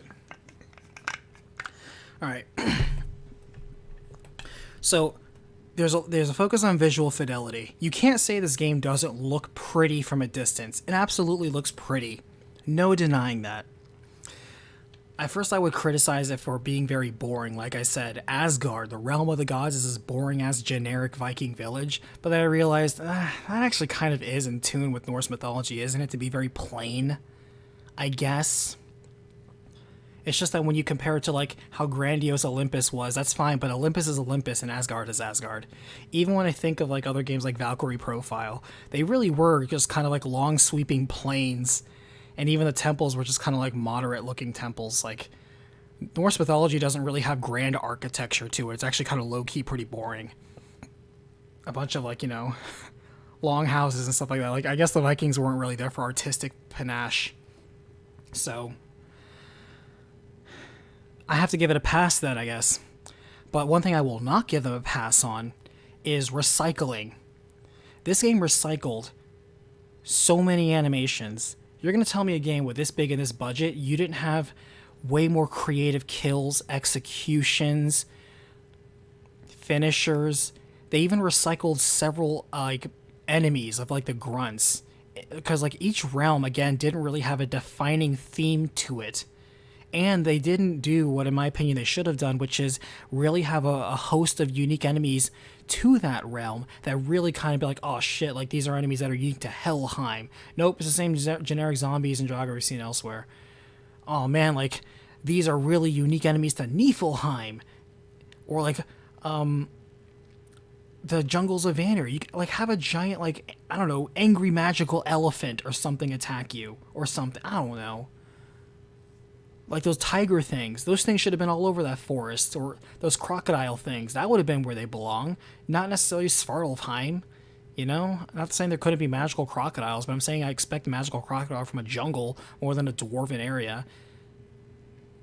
The elves were just the elves that were killing it again.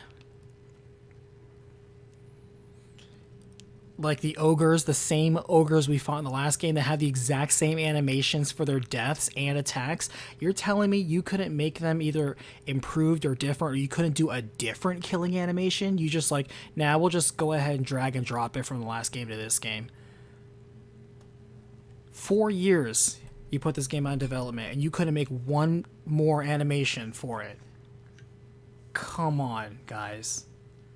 Like I said, I was already not thrilled with the focus of attacks being based on elemental damage and them getting rid of half of the moves from the last game, especially when they're like, lol, must be Fimbulwinter, for just, oh, that's how they explain away why for 3 years they've been training and yet somehow don't know jack shit, which I think is stupid.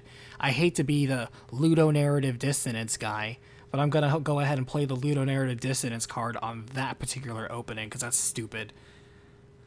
You trained for 3 years. What's the fruits of your labor? Jack shit. Amazing. That was a stupid way to start the game. And it's not an either-or situation. I'm not saying you start off with all of your move trees unlocked. Oh, actually, here. I can fix it for you right now using literally the story. Using literally just the story right now.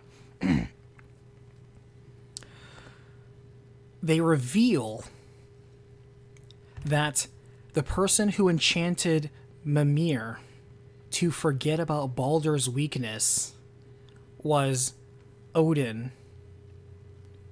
And at some point, somebody goes in and but Kratos and Atreus are fighting, and they are interrupted by, like when Odin leaves and Kratos refuses his offer of peace. Which, by the way, people say it's like Kratos refuses peace because he knew Odin was lying and he didn't want to accept peace on his terms. Well, first off, it wouldn't have mattered because peace on those terms were very fair. Peace was very simple. Stop Atreus from looking into Tyr and Freya would be out of the picture. Now, if he didn't want Freya to get hurt, he could have just said, Don't worry about Freya. I can handle her just fine. And what would happen is Kratos, fearing for Freya, because he still views Freya as a friend, even at the end, he's like, hey, Freya will get over it, just give her time. Like, I understand her position. If I was the other way around, I completely get how she feels. He will go over there, protect her from Odin's attack, and Odin's attack would wipe Kratos' memory of the last 3 years of him and Atreus' training. There you go. Simple. We've already seen Odin wipe the memory of other people and alter their thoughts and block their memories and hex them and stuff. We can do that here. There you go. Clean and simple. Not this lol Fimbulwinter nonsense. And it also, if they wanted to play up the whole thing where it helps Freya reconsider Kratos as a friend later, where she's like, I still hate you, but I won't kill you now because you helped me just now. And then later again, they mend the relationship. You could have done it like that. That would have been so much more interesting. So much more in context and in universe other than just hand waving it away. That's inexcusable. Inexcusable. You cannot tell me that it's excellence in writing. I have seen much better cases of excellence in writing. If this is what you call excellence in writing, I weep for you, because you're telling me that you have allowed yourself such subpar writing to be considered excellent. That means your diet is malnourished. And I am glad to tell you there are many, many, many games out there with much better action, much better set piece presentation, and much better writing to accompany that. You have a wonderful world of games and storytelling ahead of you if you believe this is excellence. I'm going to blow your mind.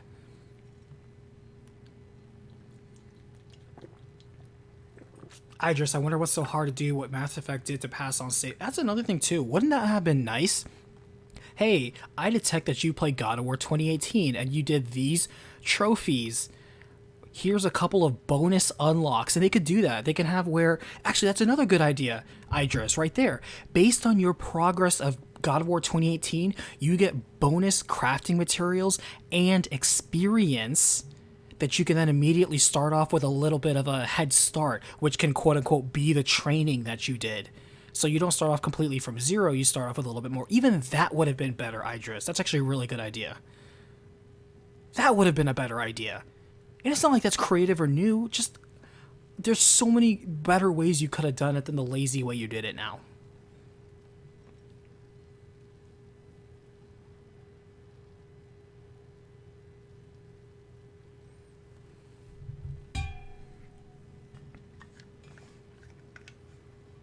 But I'll tell you why they did that.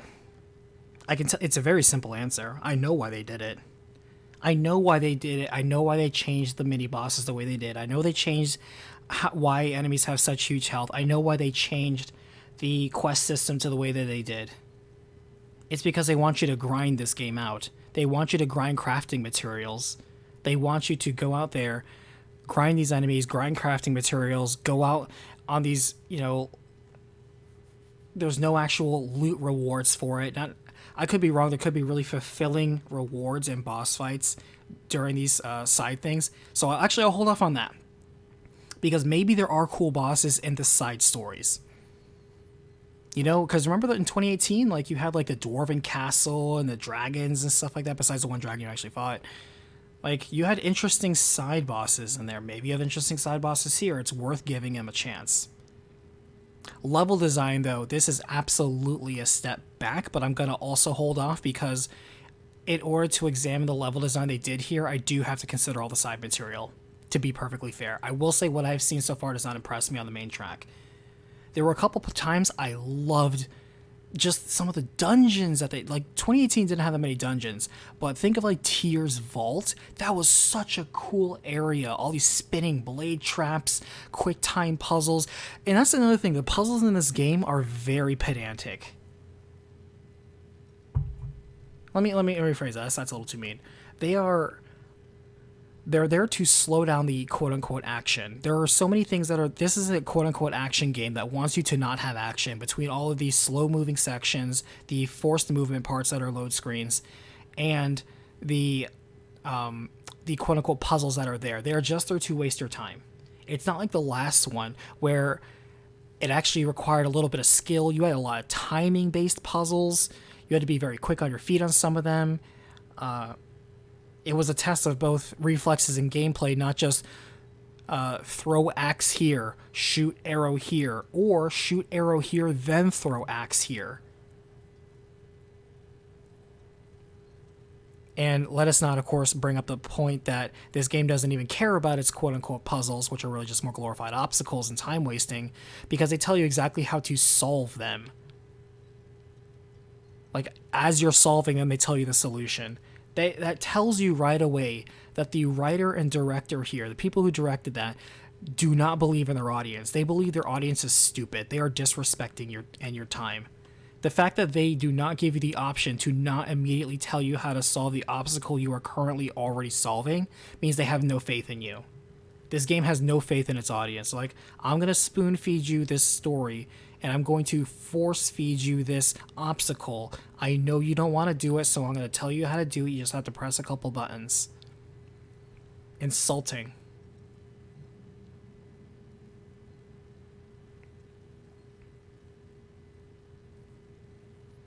So far I will say that the level design is a step down from 2018.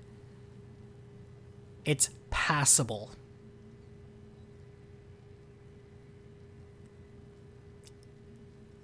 Because while they don't do anything overtly great with their levels, they don't do necessarily anything overtly bad. They kept it very, very simple.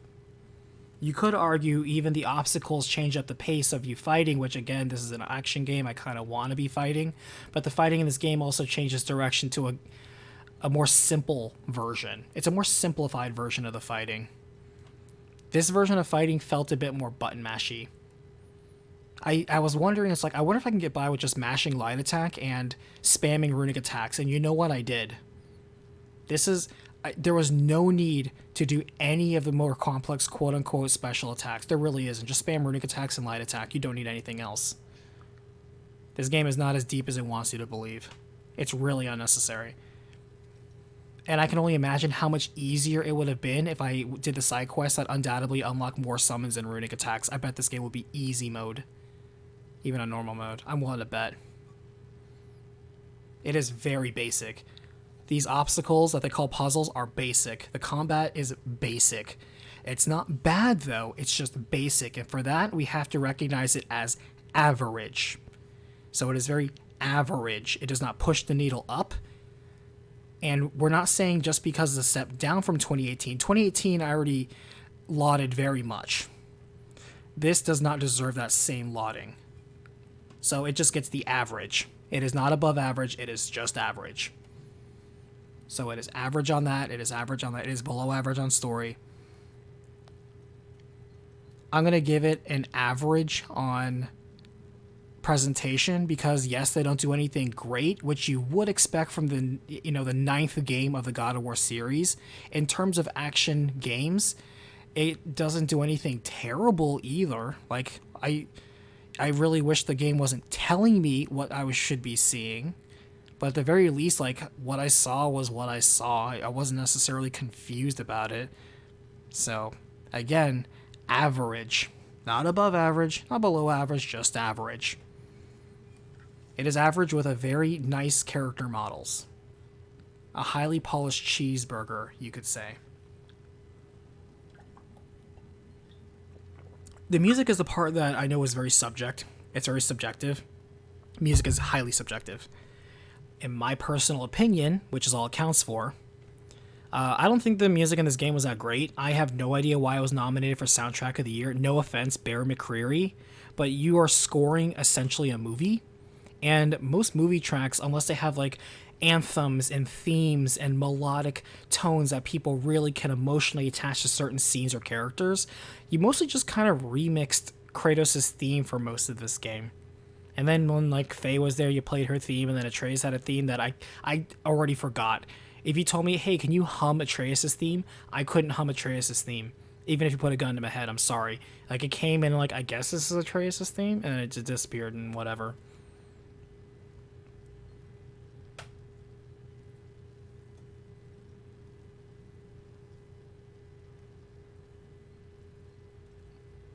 This is, it's kind of like how I described The Last of Us. It is highly polished mediocrity. You had good story point potential. You had so much potential. I could even rewrite some of the stuff you gave me to make it better, and you just dropped it. So the story itself is below average, combat is average, level design is average. Compared to God of War 2018, it's worse. It is absolutely worse than 2018. But just because you're worse doesn't make you bad. It's just mean that it being instead of above average, you are now squarely average to mediocre. The people who showed up and were the artists to make Kratos' wrinkles look really impressive, those people showed up to work and they did a good job. But here's the thing. Unless you're a graphics whore, who gives a shit? That does not make the whole game. I'm not here to stare at Kratos' flapping furs. That's not what I'm here to stare at.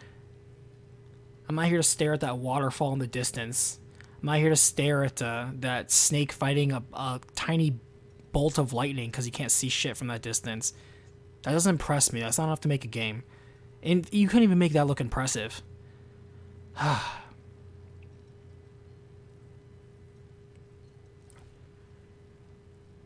I would argue level design is below average. Given on what we've seen, I could agree with you. But it is quite generic, though. That's the reason why I'm saying it's average, because it's very generic. Like the ice hallways of Niflheim, those could be ice hallways from anywhere. They could be from, like, Jedi Fallen Order. I could just be playing those ice caverns again. Actually, you know what? This game reminds me of Jedi Fallen Order. Jedi Fallen Order was a jankier game, though. It really was. At least God of War was not that jank. Because just like in Jedi Fallen Order, you're like slashing people with your lightsaber over and over. It's basically like a giant glow stick. And over here, you're slashing people. That's one thing that I really don't understand. For as much quote-unquote attention to detail, this game does not have as much attention to detail as you think it is. There's no destructible environments, except for occasionally the vase or the pot or the box that you could break for hack silver. Wow, amazing. You can't break open that square fence. You can't walk through that snow mound over there to get upstairs. You can't hook shot up your way anywhere you want, even though you're the freaking God of War. You can't do that. There's no interactive level stuff here. They give you so little to work with. All you can do is mostly just walk around. The verticality doesn't mean anything because all these arenas that you fight anything are just giant circles. Sometimes there are circles with cliff sides you could hookshot up to, but they're still circles. They're just giant combat arenas. Many times they don't even have that. They're just plain flat arenas. Very boring, but very generic. That jungle could be a jungle from anywhere. This Nordic village could be a Nordic village from anywhere. It's very generic. But hey, it's a jungle. It's an ice flow. Yeah, so, whatever. There were no impresses that impressed you, nothing stood up. That's true, and that's why we call it generic and average. In no way was this above average. Nothing memorable about any of these levels. Very generic. Very generic.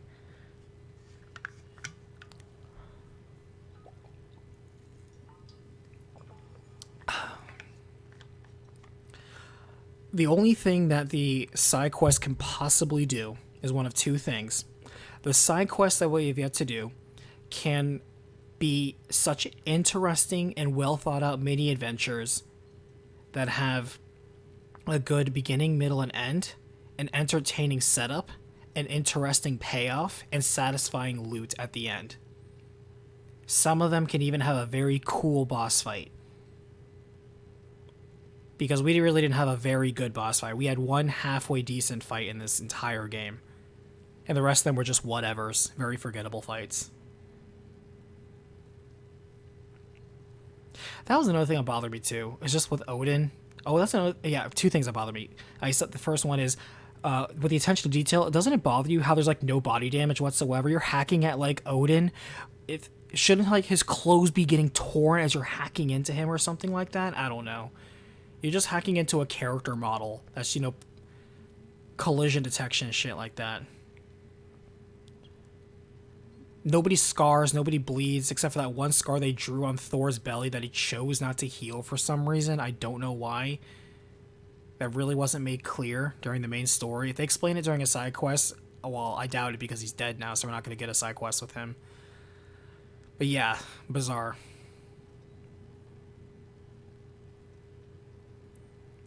All these artists, and nobody could design body damage or creature damage.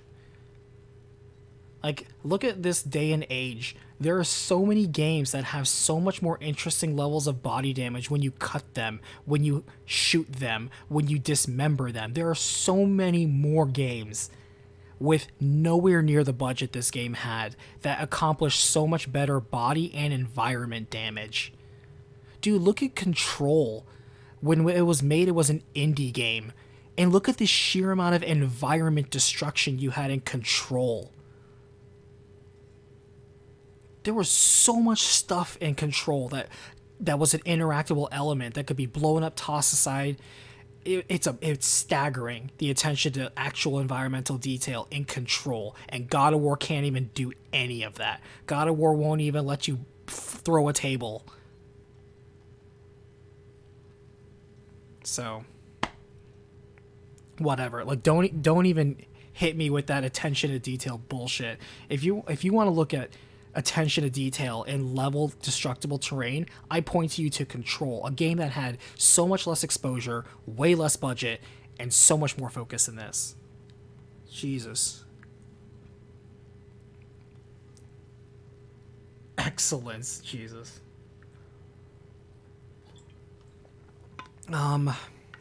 So music is very forgettable. No offense, Bear Creary. So pretty much everything is average except for the story, which is below average.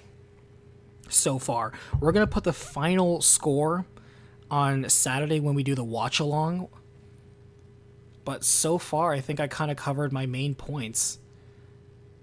In terms of story, plot, level design, combat, music, presentation. Is there anything else we wanted to talk about?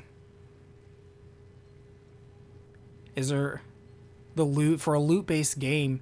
Underwhelming. It's much less motivating to be seeking out parts to upgrade my gear. Although credit where credit's due, I do like how you can preview all your gear up its tree now, so you can see at every step of the way what it upgrades to. I do like that. That's good quality of life. That's a good quality of life change.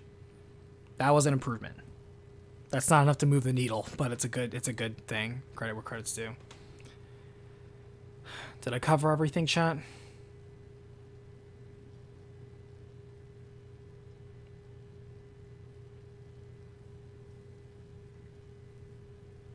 I don't know if anybody has any other questions or anything they want to ask for my thoughts. Only if I were to recommend this game, how much emphasis we put on the recommendation, I would recommend that you watch my God of War recap, and I would recommend that you wait for a sale. Ragnarok is absolutely a wait for a sale game.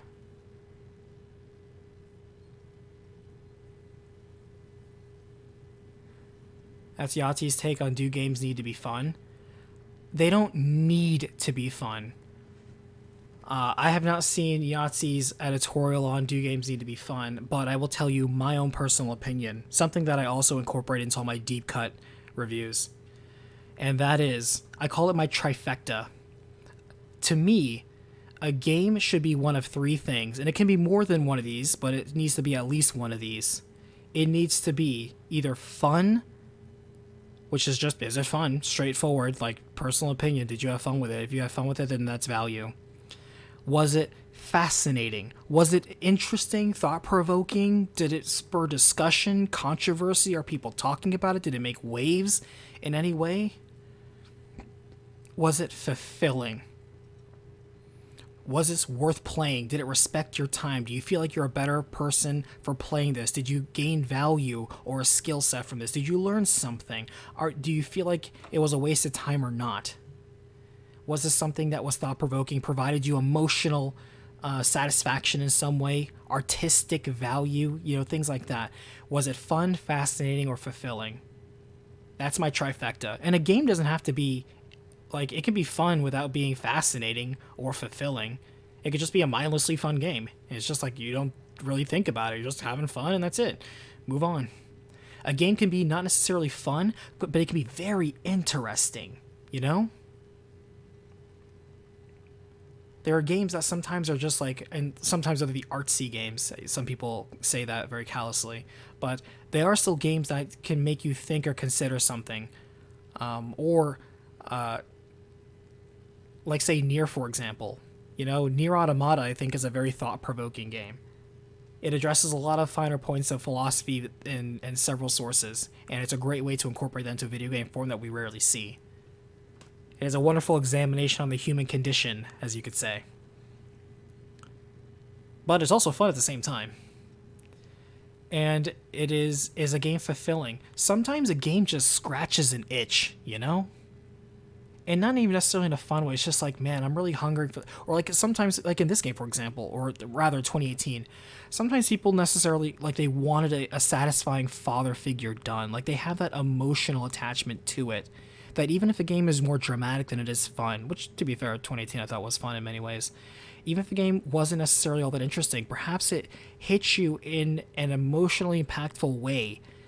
Or you're like, you know what, I feel like I'm a better person for playing this game because it gives me perspective now on things. That's the way I view games. To me, if you are at least fun, fascinating, or fulfilling, you have value.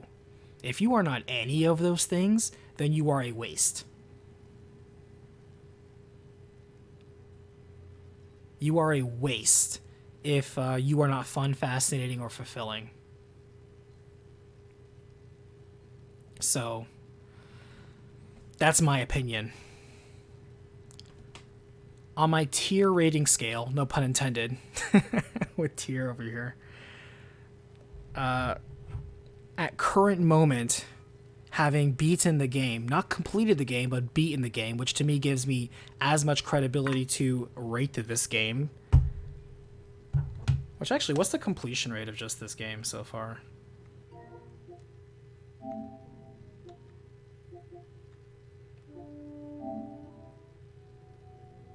Alright, so 8% of people platinum this game. That's actually really high. That means this game has really easy platinums.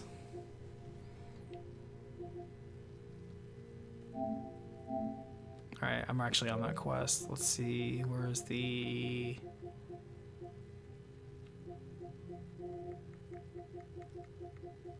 Oh, attend the funeral, that's the last one, for sure.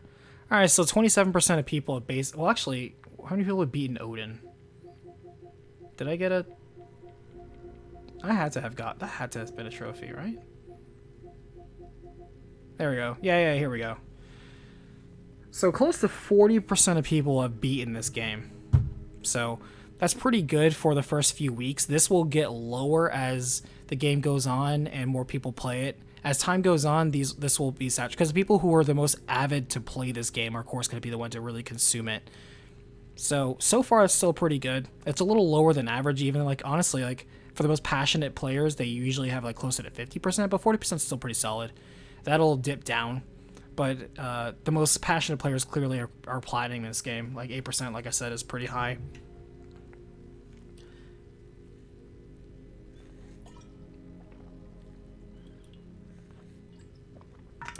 But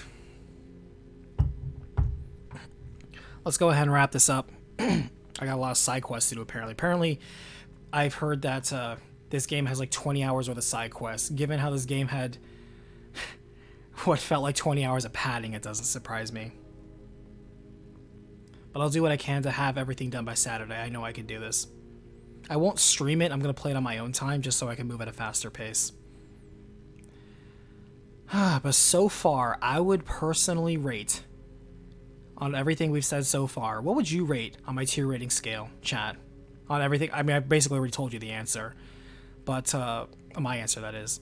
But on a rating of A, B, C, D, and F, where C is average, B is above average, A is like top tier excellence, and D is below average, and F is a failure.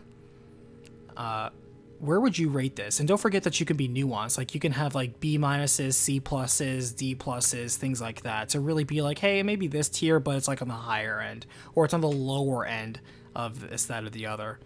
Where do we feel this game lands so far?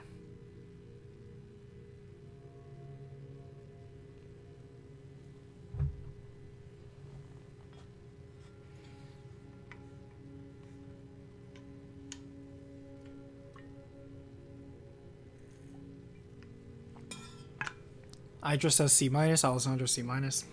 Book C minus. Nova D. Phoenix F plus.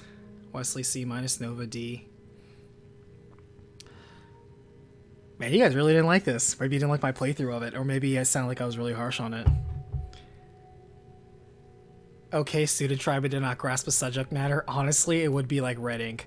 I was personally gonna be like C, but with a lean towards C minus, because this game overall is flat out C territory. It crawled up to C plus at some point early on, but then it really went down to C again. And the reason why I would lean it towards a C minus is because this game is more of a 70-30 split of quote-unquote story versus action, and the action is just average. It is very generic action, very simple. It's not broken though, it's just very simple. I don't find it particularly satisfying. There's a reason why people don't emulate this combat style, is because it's not inherently interesting, or at least they haven't transformed it into anything inherently interesting. If you want to see third-person action done very well, then you look at like the classic great examples of like Gears of War, Resident Evil 4, God Hand. Those people are excellent in third-person combat. You can look to them for that. This game did not really move the needle in any way that anybody's going to be looking towards, as an example. But I will say this is so far a C, dangling into the C minus range. But we will see, no pun intended, at the end of all of the game under its completion, once I have the platinum, where it will be. So yeah, I kind of agree with a lot of you there, but we will see what happens. So just to wrap this up, we are going to continue that. We're going to have a watch-along session on Saturday. We're going to start with my deep cut on God of War 2018. Then we're going to move into my final thoughts and final scale rating. It could be a C, it could be a C minus on Ragnarok, to be honest with you. We're going to see where it lands. This could be the rare case where the side quests are so damn good it makes up for the main quest. We'll see. And we're going to finish up with, like I said, watching reviews of other people who can explain to me why they've been overwhelmingly positive, because I want to hear those viewpoints. I want to consider a perspective I do not share.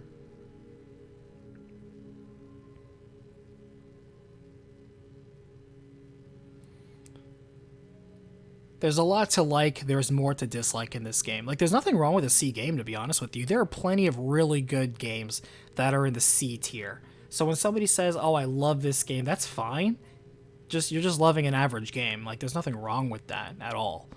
You just love an average game. It's okay. Your favorite game can be an average game. There's nothing wrong with that. I just believe I presented my points in terms of where its strengths and opportunities lie. And we'll do the final examination on Saturday. So until then, thank you so much for watching.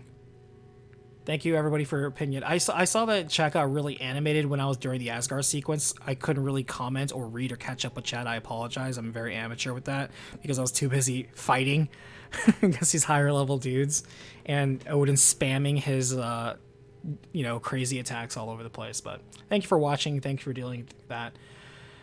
And until then, I will catch you guys on the next battlefield.